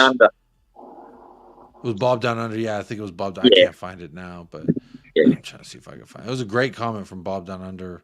It was, and that's what I think too, for sure. So with that knowledge, surely, but don't call me Shirley, we should look a lot different or better and improved, fit, ready to go versus Crystal Palace, right? If I'm to take this as truth. And we got a pretty good record against Palace, haven't we? Recent record. Yeah, but the last time we beat them, David, we scored 2 goals to 0, and we had 1 shot on target. To me, it was not good enough. I thought we looked really bad versus Palace last time we played them, and we got lucky to get them 3 points. To me, I think we got to go out there and got to definitely get the full 3 points, but not only just get full 3 points in dominating fashion. I'm looking for a much improved looking side. Yeah. Chang, I'd let me love ask him to you. play there as well. Oh, the Chang, I'm going to ask you, as you bless the chat with 5 memberships. Big up Chang, my friend. Gifting some memberships. Let's see who gets those. Ratters, Amir, Just a Harmless Potato, Dalian White, and Talking Nice. Ball. Big up. All of y'all got a membership. Collins Congratulations. Big up. So, Appreciate that, Chang. Big up, Collins. Well done. To those people who got the memberships, if you feel like coming in, please do join us and share your opinions here with the members of the panel. We would really love to hear your thoughts, get some feedback from you as to how Jacob himself, but that's what I'm saying, as to how Jacob's running this members hangout. I may have to leave in another 10 minutes by 9 a.m. That's when I have to start work, unfortunately for me. But No worries. to anyone who's received these memberships, please do come on in and take my place, because from what I understand, because I actually did something very similar to this 3 days ago. I believe it was either on a Wednesday or a Thursday during a Talk and Balls members call-in show, in which Senor Garcia mentioned that all this membership gifting is actually done randomly. There is no fixed way that you can give memberships to people so that they join your show or they join the call-in. So whoever it is who's receiving it, by all means, please do come on in. Grab a chair and let's have a chit chat before I head off to work in about 10 minutes from now. Big up, man. I really appreciate that, Chang. Thank you so much for the financial contribution to the channel. Generous, man. Great, man. I forgot what my question was. Do y'all remember what my question was? What was the middle bit? You're talking about Palace. Yes, Palace. Chang. Thank you so much. I couldn't have fucking figured out what we were talking about Palace. It took me 10. Chang, Palace. We have 2 weeks to fucking train with this 11. Ideally, Poro and Udogi should be back, allegedly. Udogi for sure, but Poro still maybe. Are you looking for a convincing win, rather? Are you looking forward to... My expectation is we got to get 3 points versus Palace. They're at our ground. We need to start having better fucking form at home, personally. But for you, Chang, is 3 points enough on Palace, or would you like to see, like what I'm asking for, a convincing win? Because I feel like we ain't had one in a while. For me right now, I would just take the 3 points, whether it's winning ugly or winning convincingly or just scraping through with the win at home. I doubted that we would actually see the kind of cohesiveness and teamwork that saw us blew apart Burnley 5-2 away, or even thump Newcastle 4-1 at home. For me right now, the 3 points all that matters, because Manchester United are really catching us up, and we can ill afford another debacle at home against Wolves. I mean, given the time that Big Ange has to work the squad from the loss last week and the upcoming fixture next week, we would think that he might find some sort of way to get something better. The performance and also the playing style that he was so successful with in the first 10 games that we went unbeaten. But right now, we have to find a way to win ugly, because now that we're coming to the business end of the season, we are playing against teams that not only have something to prove, but they are either fighting relegation, they are fighting for their Premiership lives, or they are sort of like the Arsenals and Liverpools and Man Cities, in which they have a Premiership to challenge for. So none of these games are going to be easy. I doubt it we will ever see the same kind of attractive and fluid kind of football that saw us dominate so many games and just outscore the opposition the way we are scoring from pretty much every single place on the pitch.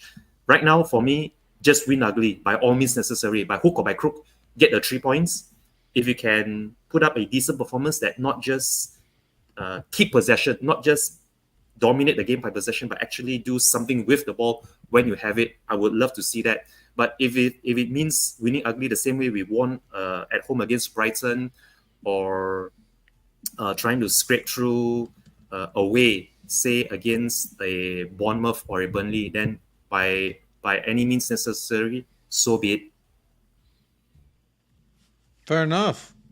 Fair enough. Big up Spurs King. Remember, for 4 whole months, you're about to get that new membership badge in just 2 more months, Spurs King.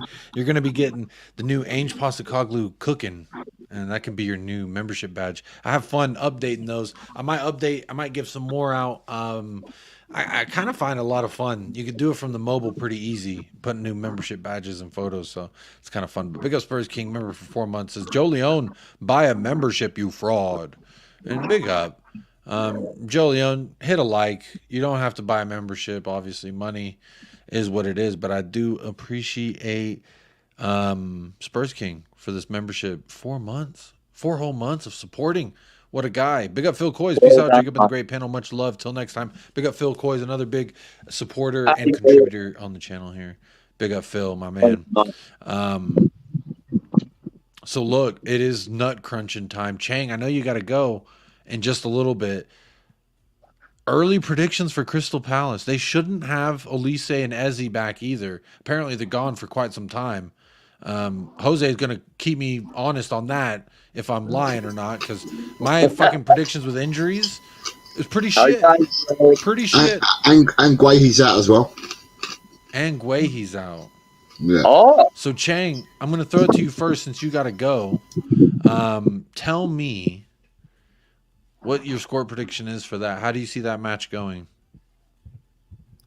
I'm predicting a narrow 2-1 win, as I always do for the last couple of games, since we've not been playing rather well. We've not been really instilling any kind of confidence within the fans, the first 11. So I'm just going to go for a scrappy 2-1 win.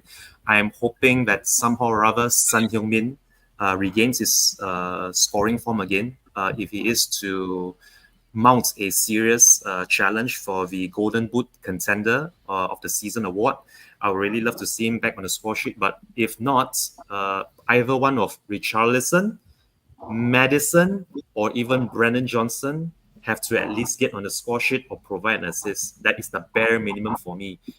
One single goal, as we saw against Wolves at home, will not cut it. We needed 2 goals to win against Brighton. We needed 2 goals away at Everton to even grab a draw. We forced 3 goals at home against was it Bournemouth? No, it was not Bournemouth. It was the 3 goals at home, the 3-2 win. It's not Brighton. It was Bournemouth.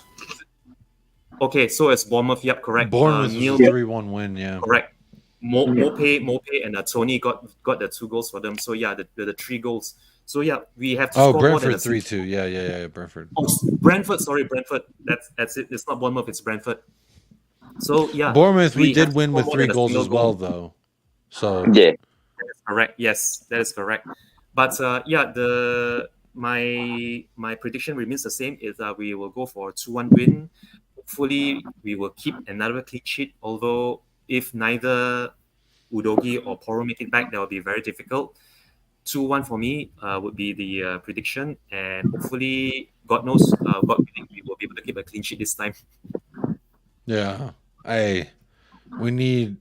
I can't keep going around saying we got the best this and that at the back line if we keep conceding goals, but it is the style that naturally kind of lends itself to conceding goals. And at the end of the day, if you score more goals than your opponent, who really cares?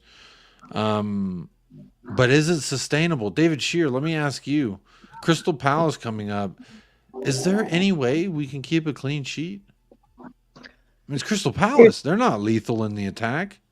If our fullbacks are the ones that we want back in, and our midfield turn up, and we use these 2 weeks to have a real, gel together, I'm going to be deluded again and say 4-0. And Richie will score another tap in, and hopefully Son and that is, but I'm deluded. But as is, probably 3-1.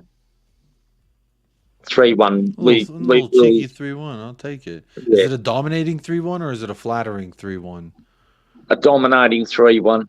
And All Basuma right, to David. get back. And I'd love Basuma to get back to what he was like, because he's still got it in him. Basuma has. I believe that. I think his attitude's gone a bit off. I agree too. I think he still has it. We just need to get him to rejuvenate it. Speaking of rejuvenation, Bob Down Under with the $10 dono. Big up, Bob. Big up, Down Under. Appreciate it. Says Jacob, I appreciate your passion and share your frustration waiting for the performance that we believe is there. Bob Down Under, you're here a lot, and you know that man, Bob. Yeah, very good, man. Appreciate you, Bob. Always supporting the channel. Always supporting me and my family, so I appreciate that. And speaking of supporting me and my family, what a great little surprise. He said he couldn't make it today. He said he was sick, but he is the man who sent me this. So if you know what I'm talking about, welcome in the one and only Nate Pie. Big up, Nate Pie. G'day, all. G'day, guys. I actually am sick. I'm only going to stay on for a little bit. Yeah, not feeling so great. Hi again, Mr. Nate. Good, Chang. G'day, mate. It's been a while since we shared the screen together since the very first members calling show way back in 2023, if you remember. Yeah, it was. Has been. I think it was my only appearance. Yeah, that was your first appearance. This Great is to your see you second. back as well. Yeah.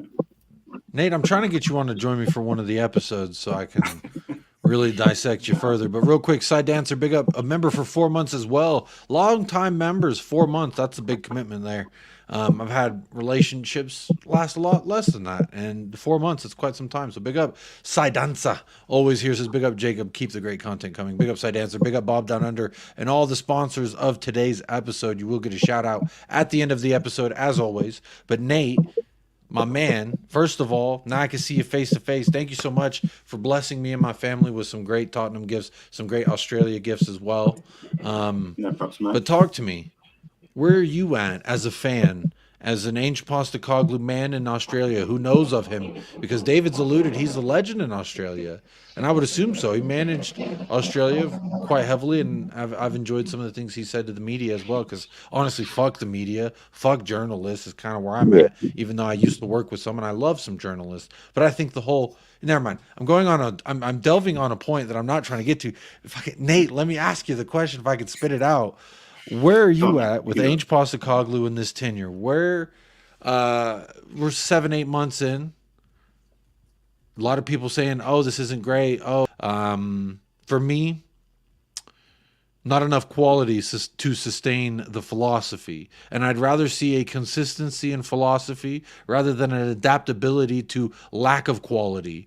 Because to me, that what would make him better than Ten Hag in that sense. What would make him better than Thomas Tuchel? So, Nate, let me just ask you, very direct. Ange Postecoglou, 7 months in. Where are your thoughts right now with him? Man, I'm okay with where we're at. Yeah, I'd love to be higher. I think most of us were pitting us around 8th at the end of this season. It is his first year in the Premier League. He's got a new team to work with. We were flying there for a while, hit with a whole lot of injuries.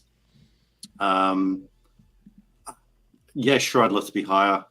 Would like to try and make Europe this year, but I'm okay with it. I'm liking the style of football. It's a massive change. I used to fall asleep watching Conte ball. The games over here are 2-3 a.m. So it's falling asleep there. Now I can't wait for games, sitting up, going into the pub to Spurs to watch games with the guys. I'm happy. I'm looking forward to next season. That's where I'm putting my hopes and hoping that we start seeing true Ange ball. Yeah, I agree. I'm waiting for that. David Shear, I know you got to go, my friend. The first guest and his debut on the channel, David Shear, my friend. Thank you so much for joining. What a pleasure. Thank you. You're a big supporter of the channel, man. It means a lot to, first of all, have you here chatting with you. This is the beautiful Been part about being a awesome. Tottenham Hotspur Cheers, fan. guys. We've all got Nice different to ways meet you, to David. G'day, support. mate. Yeah, Different ways. likewise, mate. Can Look I at just that. say one thing about Ange? What you see is what Absolutely. you get. And that is what's so endearing to him. And I reckon he's faced each crisis quite well. Nothing phases him. He won't put anyone under the bus. And he's used to developing teams with a budget, within a budget. And that's what people don't realise. And we're lucky to have him. We really are. And big Yeah, up, I love. big up, Sam. I want Chelsea, Hassan, to win at the cup just so that I can see your reaction, Cobber. But and he is such a fan of Ange. I know that. I've seen him talk big fraud. He's a good man. But Yeah, thank you, he's a good guy. Jose. Thanks, mate. You're an absolute oracle, Cobber. And Chang there, we talk all the time because we're on the same time thing. And Nate, awesome to see you, mate. Yeah, Nice are to you meet in you, Melbourne? David, man. No, I'm in Sydney. I'm in Sydney at the moment with Tay, of all people, who is in town at the moment. Yeah, Jake- we don't talk about Tate. Paul was. I was texting with Paul. He's like losing his shit with the Swifties. Tay What a Swift joke. is in Sydney, so he's like Pink's all in these town adults too, dressed apparently. up like the Tooth Fairy. It's fucking, bro. When you start getting grown adults chasing around Taylor Swift, something's going on. I tell you. You know how many people have sent me my rant that I had on This Is Football over Taylor Swift? And again, if you're a T Swift supporter, you better be drinking out of a cardboard fucking straw right now. That's And no excuses, because you need to do that so she can afford to live the lifestyle she was living. David, thank you so much for your debut, man. Thank We'll have to you, get you on guys. another Gotta time, go. man. Great call. Great to see you officially face to face via. I'm via a the real screen, but novice with football, but I'm a big fan. So, been a big that's all fan. you need in for a my long book. time. You just need to be a That's fan and love the club. And you're a Spurs That's fan, right. in my opinion. And So I love David, the Spurs community. They're really awesome people, you know. yeah. Well, So, I know at least over here at United Spurs of America, we're a good bunch of people. Every single face I see on this screen right now, good people. So I like to yeah, surround exactly. myself and support good people, and I'm glad that you support us as well, David. So thank you so Yeah. much. I'll Have a great rest of your contribute day. a little Chang- bit in that. I'll still listen, but Okay, let someone yeah. else. Thanks for Big the up, David, opportunity. man. Big up, guys. Always, buddy. You're on for an hour and 45 minutes. So Yeah. great Coy, first coy, call, coy. man. Yeah, you're right. Hey, quiz. Big up, David. Chang, you got to go as well, my friend. Have a good day at work. I hope you continue to excel in all the things that you do. I don't even know what you do for a living, but big up Chang, my man. Have a great rest of your day. Any final words you want to say before you go? To the members who are watching right now, someone can come in and take my place, or that of Mr. David Shear, who just stepped out. To the rest of the panel and also to the viewers, have a fantastic weekend. I know I said this at the beginning when I joined, but this is a stress-free weekend for all of us. We have no Spurs disasters on the horizon to ruin our weekend. So let's just sit back, relax, enjoy the League Cup final between Chelsea and Liverpool, and may the best team there win. And come on, you Spurs. Big up, Chang. Love the sign out. My friend. Have a great weekend. Look forward to chatting with you soon. There he goes. And then there were three. Hello. Big up, Scott Culliver, grabbing the Lovers Lane membership. Big up.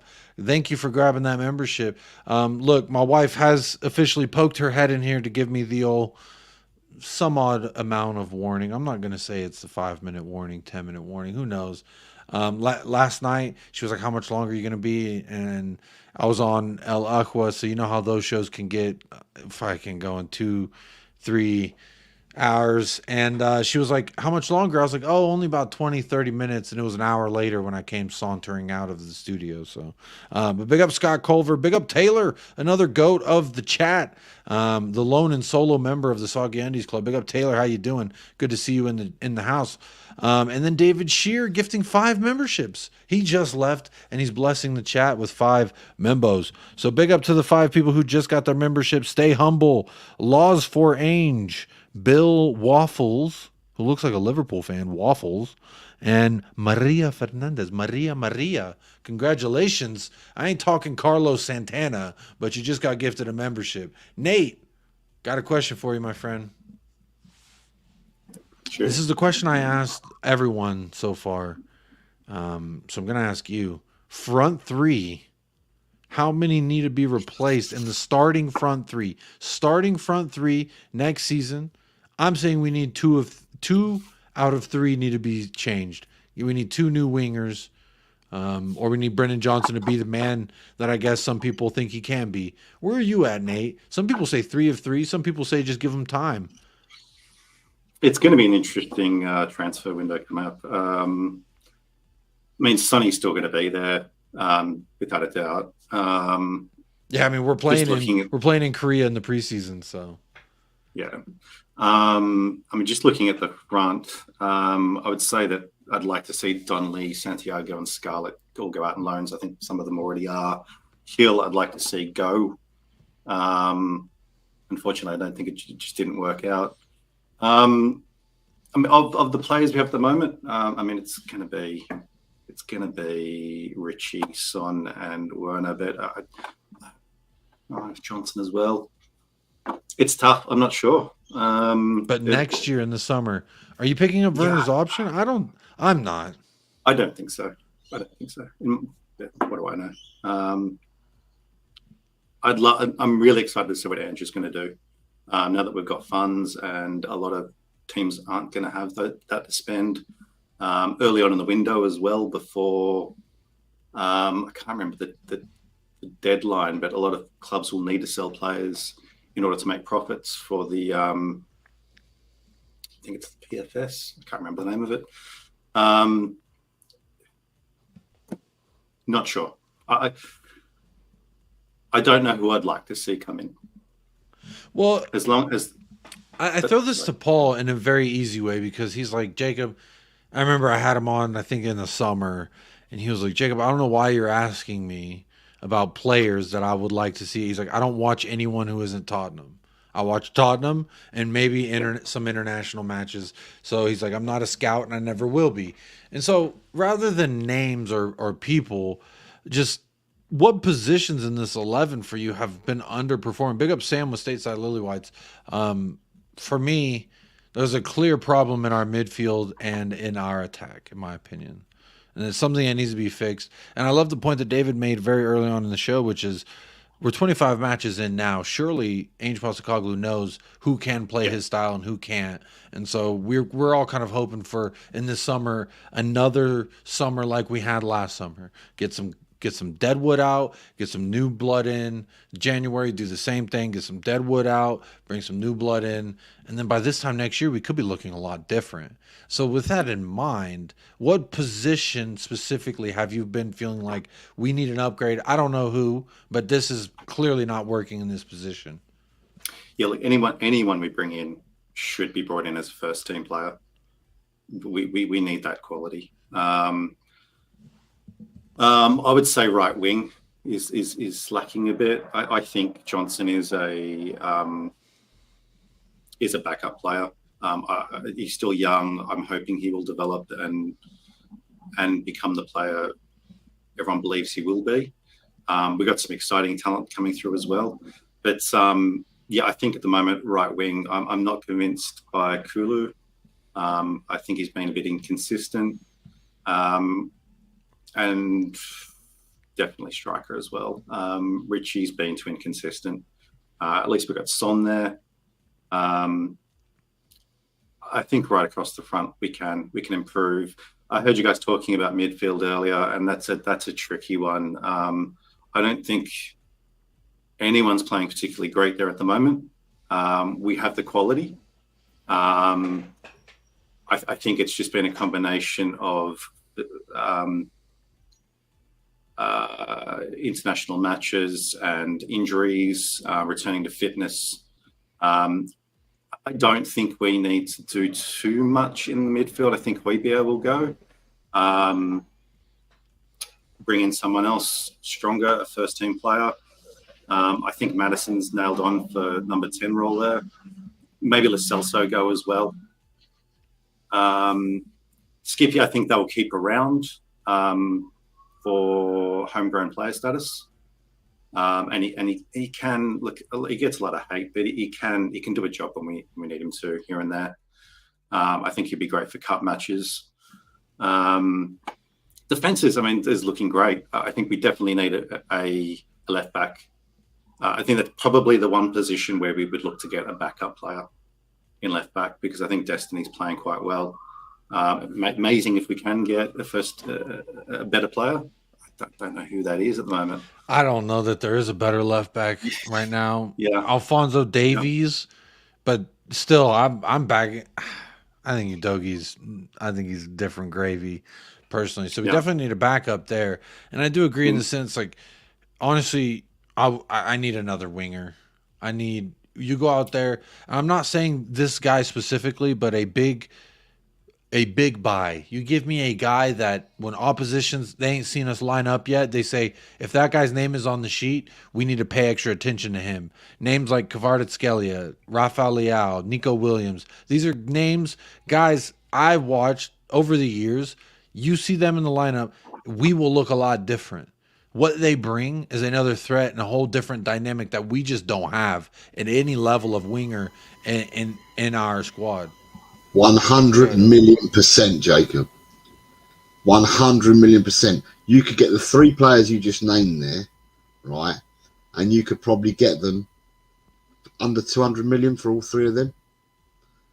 And that would absolutely revolutionise the whole of your team by having them three being in your front three. I don't see revolutionise your team. It revolutionises the team if you have these players. Nico Williams is gettable. Rafael Leao is gettable. Kvaratskhelia from Napoli, gettable. All three are gettable players. And that would revolutionise. Listen, I talked about the Liverpool front three. You bring them front three in and let them play across the line, all three of them interchanging, and that they destroy teams. Revolutionises your team.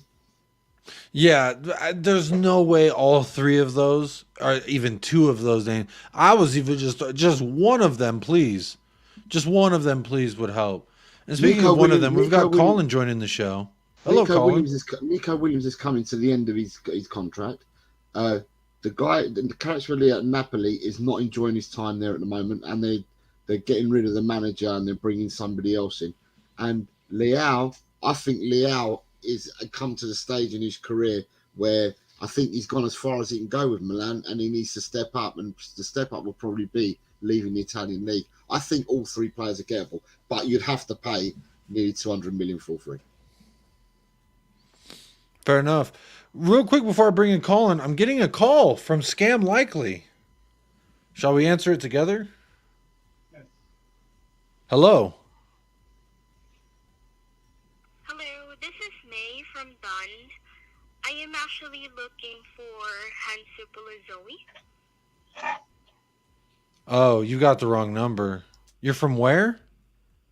From Dunn. May I know who am I speaking with? No.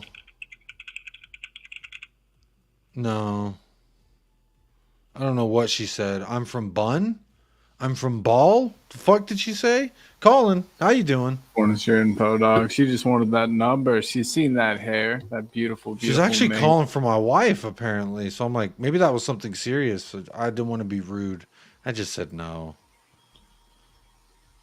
What's up, Colin? How you doing? I think you did the right thing. I'm doing great. How about you guys? Everybody happy, healthy?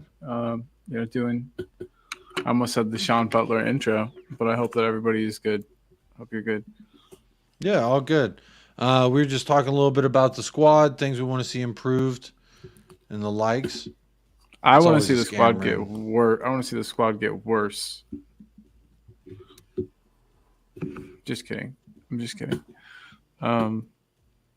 Stagnate. I want the squad to stagnate and never get any better. I want to be mid-table. And no, I'm just kidding. Just kidding. Obviously, we need to improve, man. We need to improve. Fullbacks. Do you agree? Is that it? Guys look what? Was that it? Well, I wanted I was just some waiting. kind of I thought you were doing a Oh. bit, and then you were going to go around to the point. No, there was no point. Other than I do have a pencil and paper. Or, this is a pen, but just to kind of keep notes. But no, we need fullbacks. We saw the drop off in quality. Just Why are you not too going to long take ago. notes? What is there to take notes? This isn't class. We're just What if chatting. I have a Just good hanging out. point and someone else is talking and I would like to not interrupt them, so you just jot it down. That way you don't. Hey forget. man, there's you know what? Plenty of people on air take notes before and while on air, so I can't knock it. For me, it's just hard to even think. But look, what positions? So you're saying left back? Is that it? Is that the only place you think we need Right upgrade? fullback too. Emerson Royale, more like Emerson. Stupid. He sucks. So get him out of here. I don't know. What do you think? So here's the conundrum that I've been running into. Let me know what you guys think about this. Fullback on our team is just a spot on a starting piece of paper. They don't play as actual fullbacks. So who do you target as the fullbacks? They're playing as like auxiliary midfield type players. So Well, they were both I don't know. wing backs that have been put into this inverted fullback role. wingback. Destiny just Udogi's continue to- pretty much said that this is a new position that he's unfamiliar with, that he doesn't really feel comfortable in, and he's trying to learn. So, I mean, I would assume you grab a attacking fullback would be my assumption as far as who you get to back him up. But again, that's not our only problem. It's just our most prevalent problem based on our most recent result.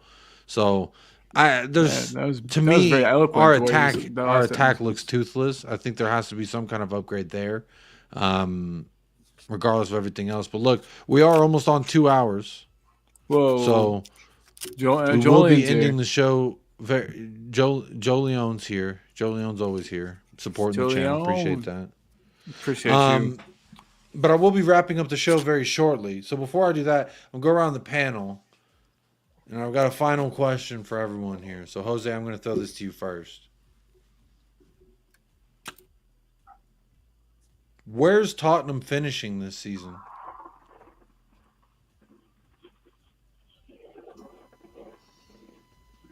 Fourth. You saying Tottenham We- get fourth? Yeah, we've got a big say in. We've got a big say because we've got to play everyone around us, haven't we? So we're still to play. We've got Liverpool away. We've got Man City at home. We've got Villa away. We've got Arsenal at home.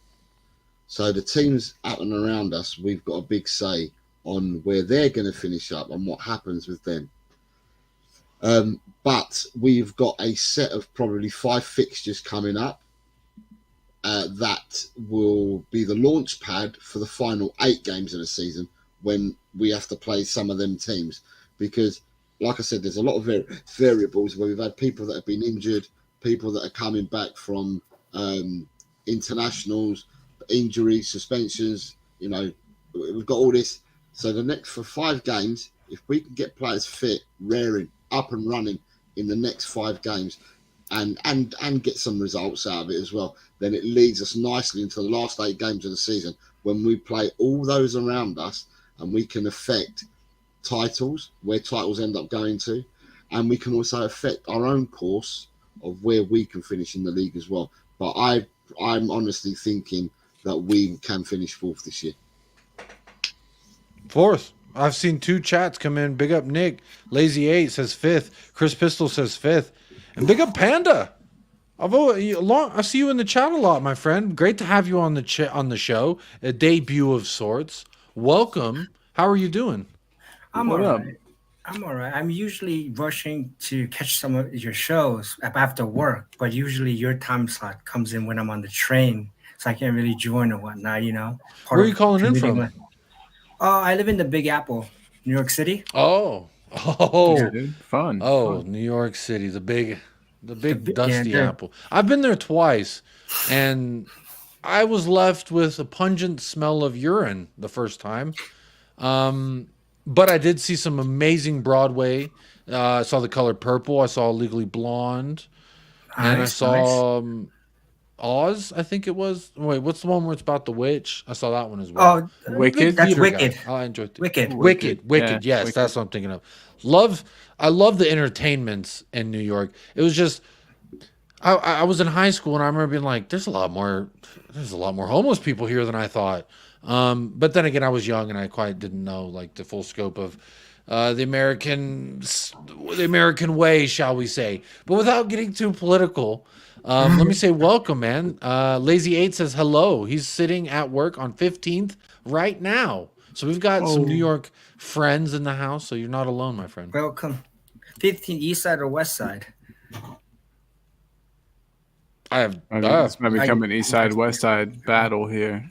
We don't want any Big trouble. up David We don't want Shear any as trouble. well. He was here and he says, hitting us with a super chat, says, great to see such an awesome panel on right now. Cobbers 1 and all. 4th to 5th for me. So Panda, you just got here and I'm hitting you with the hard truth question. I'm actually going to hit you with the double question because I do need to wrap up the show, but I want to get your thoughts because you are here. And it's great to have you on. I'd love to get you on when I can have you on for a little bit longer time. So maybe we can work out the time slot. Yeah, sure. But first question is, what are your thoughts on Ainge? What are your thoughts on Tottenham in the first 7 months under Ainge Postecoglou? And where do you see us finishing this year? My first thought on Ainge is, in the beginning, I didn't know anything about him. So I was kind of, think highline this, highline that. So I was just like, oh, what are we going to do? Are we going to concede more? Right. And at the start of the season, we were playing very, very great. So I thought this was the new norm because it wasn't Conte Park, the bus football. So, it was move up, that one of the things I saw last year was they were unmotivated, just sit back and play, boring football. But this year we're forward footed, move up the place and go, go, go. I love it. I know that there's kind of somewhat of a discourse of people saying Ange isn't it, Ange this, Ange that. I don't know if you guys remember, Klopp took Liverpool when they finished 8th, and the next season they were 8th. Majority of also Arteta, he didn't move as much up. Right now, we're kind of in the Championship League, Europa League. I think we do finish 4th because we do have some run of games earlier that we could win and accrue points before we get kind of the death road at the end. But I think we could finish. A rough run there. Yeah. I think we could finish championship, and I don't know how the seeding goes for this year because we might have an extra spot if we. I think right now it would need, in order for 5th place to qualify for Champions League, I believe we would need either Arsenal or City. No, we need both of them to advance. Jose's shaking his head. Okay, so what you've got at the moment, England have dropped down to 3rd in the coefficiency, and the first 2 in the coefficiency get the extra slots. So at the moment, it's Italy and Germany, followed by England in 3rd, but not by many points. So, and it's all not just about the Champions League; it's how your teams do in Europe. So basically, England still have 5 teams left in Europe. You've got 2 in the Champions League. Sorry, they've got 6. You've got 3 in the Europa League and 1 in the Conference League. So if they were to win the next round of games, then that's a whole stack of points that they get. And there's probably more English sides left in the competitions now than there is German sides. I'm not sure about Italian sides, but the longer you go, the more points you get for your coefficients for your country, for your nation. So there's a real possibility that the English clubs will get enough points to bump us to at least 2nd where we need to be. So that means the first 5 in the league will qualify for the Champions League. Nice. There it is, Panda. And your second question? Was, well, I guess that's kind of, I think you kind of answered both of them. But so you're saying you think we can finish 5th and or 4th? Yes. Where did you say? Because I think that at this rate, because now we have a full team. Like we said, someone mentioned we have like a full week of practice with everybody on the field. And I think that we could gel this week. And I don't think the teams, who's in 4th right now? Aston Villa? I don't think they're going to be able to hold their momentum and whatnot. And also, as far as what you guys were discussing before while I was listening on the train, was that about the wingers that you were saying, the top 3, I think Son doesn't really, as much as he is pacey, I don't think he has the legs anymore to play left wing.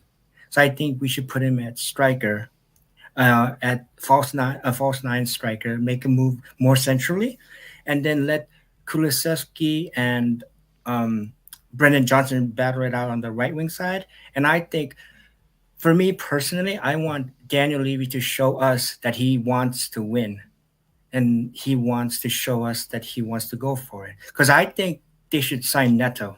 Because I don't think, as much as price is concerning, I mean, if we're gonna spend like 30 million, 40 million on 2-3 players, right, for Neto, which I think he could drive up the field with on the. I want to play him on the left, right, because we could play Kulusevski on the right and let him drive in and then feed the ball from the left, so far left side towards the center to cross him and make goals from there for Sonny. What do you guys think about that?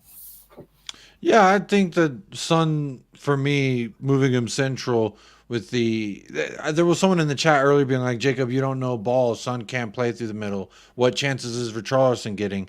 And I would refer back to the matches in which the first 37, 40 minutes, we had like 30-some touches in the opposition's box, and we had fucking 2 shots, and none of them were on target. To me, that's just not good enough. This number's calling me again. Hang on. Let's see what's going on here. Hello. Hello, this is May again from One. I'm actually calling to verify if this is Jacob or Robin. Yes. Thank you so much for taking my call again. Actually, upon checking here, your ID is uploaded here in our file, and the name of the account is for Zoe. Are you related with her? Yeah, that's my wife. So, yeah, that's the reason if you're the one who made an appointment. My wife made the appointment for me. I know where you're from. Okay. I didn't understand you the first time. I thought you were a scam caller. I understand. So I was like, because I didn't know the number and I didn't quite understand what you were saying. I was like, I don't know who this is. So I apologize about that. But yeah. For taking my call again. Yeah, I know what this is for. I do. Can I actually call you back? I'm in the middle of something. What time are you available? About 15 minutes from now. Okay, I'll call you back then. Okay? Beautiful. Bye-bye. Thank you. That's actually for an appointment my wife set up for me, so that's kind of embarrassing. I feel like an asshole. Yeah, for me, Sonny, centrally. Got to move him centrally. He's the best finisher we have in this team. If there's anyone that I want with the ball at his feet in and around the box, it's Youngmin's Son. So definitely your call is being quality checked around the world. I've got all my people on the call. That's wow. I feel like an absolute asshole, jackwagon. But look, I do gotta wrap things up. So I'm gonna go and I'm gonna throw it to people before we say goodbye. Nate, I haven't heard you talk in a while. So I'm gonna ask you, where are we finishing? And do you want Champions League football? I'd love Champions League football. I think we're finishing 4th or 5th. I'm hoping we've just gone through a really shit spell in the past couple of games. I'm actually kind of happy about having this weekend off. I think it's going to be a good time for the team to reset and resettle themselves and come back fighting. I think after a few games, some of those midfield players who haven't been playing amazingly will find their form. So find their form after coming back. It's going to be a tough run-in. As Jose said before, there's quite a few strong games we've got to come still. But yeah, I'm thinking 4th, 5th. 4th or 5th. There it is. Colin, what about you? Where do you see Spurs finishing at the end of the season? I don't want to be cliche or steal answers, but 4th or 5th sounds about right. I mean, yeah, let's go 4th. 4th, solid 4th, no or 5th, just 4th. We're getting Champions League regardless of what happens anywhere else. Yeah, 4th place for us. Spurs in the Champions League. Yeah, we'll see how that goes. We might get knocked out in the group stages, but we'll at least make it to the Champions League. Big up David Shear for another super chat, another donation here from David Shear, sponsoring the channel. Says Jacob, ask her for her prediction against Palace. When she calls me back, I am going to need to go ahead and ask her what her prediction is. And I'm quite an asshole because my wife set up this whole doctor's appointment for me and this whole visit. And she's like, "Hi, I'm calling for Zoe." And I'm like, "Yeah, fuck you." And I just hang up. And then she calls me back and is like, "Is this Jacob? Because I have an appointment." I'm like, oh shit, my wife did set up an appointment. What an asshole. You thought it was it from the beginning too. Yeah. You were like, watch it be a disappointment. Oh, Jesus. But Colin says 4th. Nate Pie saying 4th or 5th. Panda. Talk to me, Panda. 4? 4th. Who are we? I don't see us like dropping off now. Now we have the actual full squad, and I want that. Yes. If United win tomorrow, they are equal on points. I'm not sure the goal differential. They may go above us.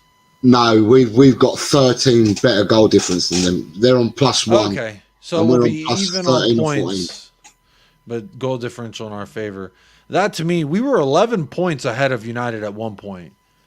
And now tomorrow they can go equal on points. To me, I don't know if that's indicative of our dip in form or indicative of them improving under their bozo manager, but we'll find out. But Panda, so you're saying 4th.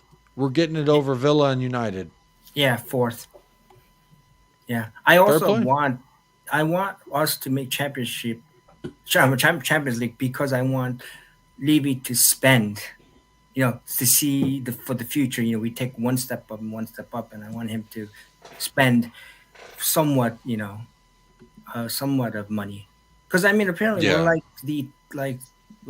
the richest, or third, 1, 2, top 3 richest in London, or the richest. So, we are the richest club in London. Sorry, So richest club in London, then let's kind of spend that money, reinvest into the club, I agree with you, Panda. That's why I'm a little bit scared of getting Champions League, because then Levy and the board say, "There it is, boys. We did it. Let's go spend another 50 million on one player and get a player on a free and maybe a loan deal. We're good to go because we already got Champions League." That's what I'm afraid of. So I do need us to continue to invest. And I think if we got, I'm going to go ahead and answer wait, Jose, did you answer? Yes. Where did you say we're going to finish? I said 4th. I was talking about the next 5 games. A lot of 4th. I was talking about the next 5 games and then what we had to come, the death knell run, if you like, for the last 8 games. And I was talking about building up the momentum over the next 5 games, getting the people fit, back in tune and stuff. And that was set out, pick up points, but that was set us up for the last 8 games. So 4th is what I said. 4th. I'm honestly, I think I'm going to be probably unpopular here. Every time I say this, people don't like it. I'm going to say we get 5th and we get Europa. And it's either Villa or United who are going to take that for. I think it'll probably be United because they are a well-established enough club that this is the business end of the season. They know what they have to do. I think Ten Hag is a fraud. I think United are fraudulent. In total, we got 4 points off them goofy bastards. So don't get it twisted. But I just think they got top 4 last year. They won a trophy last year. If they are in a situation where they, quite frankly, have to get it more than we do, I think. Because for me, I think Ange Postecoglou, to get 4th in his first season, he's going to get a shit ton of money. I know there's bonuses in his contract if he gets Champions League. But to me, I don't give a damn about all this money, all the Champions League money. I don't see $1 of it. Unless fucking Daniel Levy starts super chatting me thousands because we went to the damn Champions League, it's not affecting my life. I want us to be in a position where we continue to build. He won't. But I need to be in a position where we continue to build and we continue to invest in this squad. And I'm tired of this whole, we got Champions League, let's take our foot off the gas pedal. Because I'm afraid that if we got Champions League, our ownership then takes a foot off the pedal and we don't continue to push. That's just my opinion. But look, the show is going on. I might be back this weekend. Who knows? Maybe some fun business. Maybe everyone fucking loses tomorrow and it's a great day and I say, fuck it, we're going live. But look, y'all, I want to say big up to David Shear for joining, making his debut. Big up Jose for joining as well, rocking this out about 2 hours with me. So appreciate that, Jose. Nate Pye, he's sick, but he's here. He said, I'm Rodrigo Bentancur of the United Spurs of America. I may be on one leg, but I'm here. So appreciate you, Nate, for taking some time out for us. Good luck with all those fucking Swifties roaming around. And Colin, always great to see you. You got gifted a membership, and then you snuck on right in here. But big up. Appreciate it. Colin with Talking Ball. Make sure you subscribe. And Panda, another debut. Hopefully next time we can chat longer than 15 minutes, my friend. Would love to hear more of your opinions and your take. Seems like you have suffered and struggled much like we all have as Spurs fans. So yeah, would love to hear more about that from you. Yeah, for sure, for Jake. It's you know, as long as you talk to us nicely, Hey, that's the key. Win, lose, or draw, you got to talk to me nicely. And I know everyone in the chat has been talking to me nicely. Y'all fighting amongst yourselves. Y'all fighting with me. And isn't it a beautiful thing, the diversity in the world? But real quick, I do want to say a big shout out to all the people. Jose, can you put your link in the private chat to your channel? And Colin, if you can do that too, so I can put those in the chat. Or you're a mod, Colin, so you can just put it in the chat yourself. I want to say thank you to the sponsors of today's show, and that is Sava with Football Heritage TV, starting things off with a 10-pound dono. Phil Coy's being a member for 4 months. And then also super chatting. What a guy. Lee Smithy Smith super chatting just to say hit those likes. We've gone over 2 hours, so if that can't garner a like from you, then you need to go hug somebody you love. Chang in here gifted memberships. Big up Chang. He called in short but great, short and sweet. He gifted 5 memberships. Big up Chang. Spurs King for the membership for 4 months. Bob Down Under here gifting him doing a super chat. Big up Bob Down Under for that super chat, my friend. Sidansa using his membership chat. Scott Culver getting his membership. Scott Culver, hopefully you can join the show sometime, man. Next membership show. Come on down and talk to us now. David Shear's here, and he also gifted 5 memberships. And then he super chatted twice. What a guy. And he contributed on the panel. This guy is not only liked, he's financially contributed, and he's verbally contributed as well. So what a guy. What a lad. And look, I need y'all to do me a couple favors before we say goodbye. I know there ain't too many of y'all here, but real quick, Jose is like 6 subs away from 200. So if y'all can click that link that I just put in the chat, click this link right here. Click this link right here. Go on over and subscribe to El Tel Cocarel. Get him to 200 subs. Show him how we roll here at United Spurs of America. And make sure you get on over to Colin with Talking Ball as well. The link is in the chat already. Go subscribe. Help him get to 1K. He's not far away now. So keep on supporting everyone. Jolion, you can be a member. All it costs is $1.99 a month. You can even just do $1.99 as a one-time fee. Or maybe you hang out and you chat long enough, you might just get gifted a membership. So there it is. But big up everybody in the house, whether you were here to love, here to hate. Hope your time was great. How's that for a rhyme?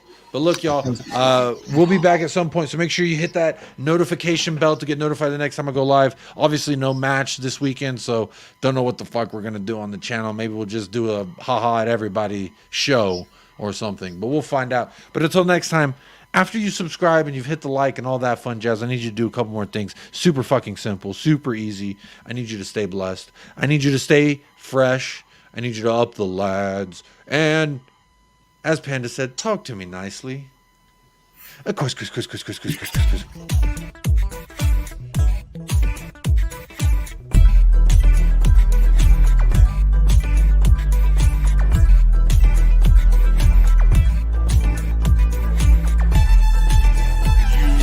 United Spurs of America with your hosts, Michael and Jacob.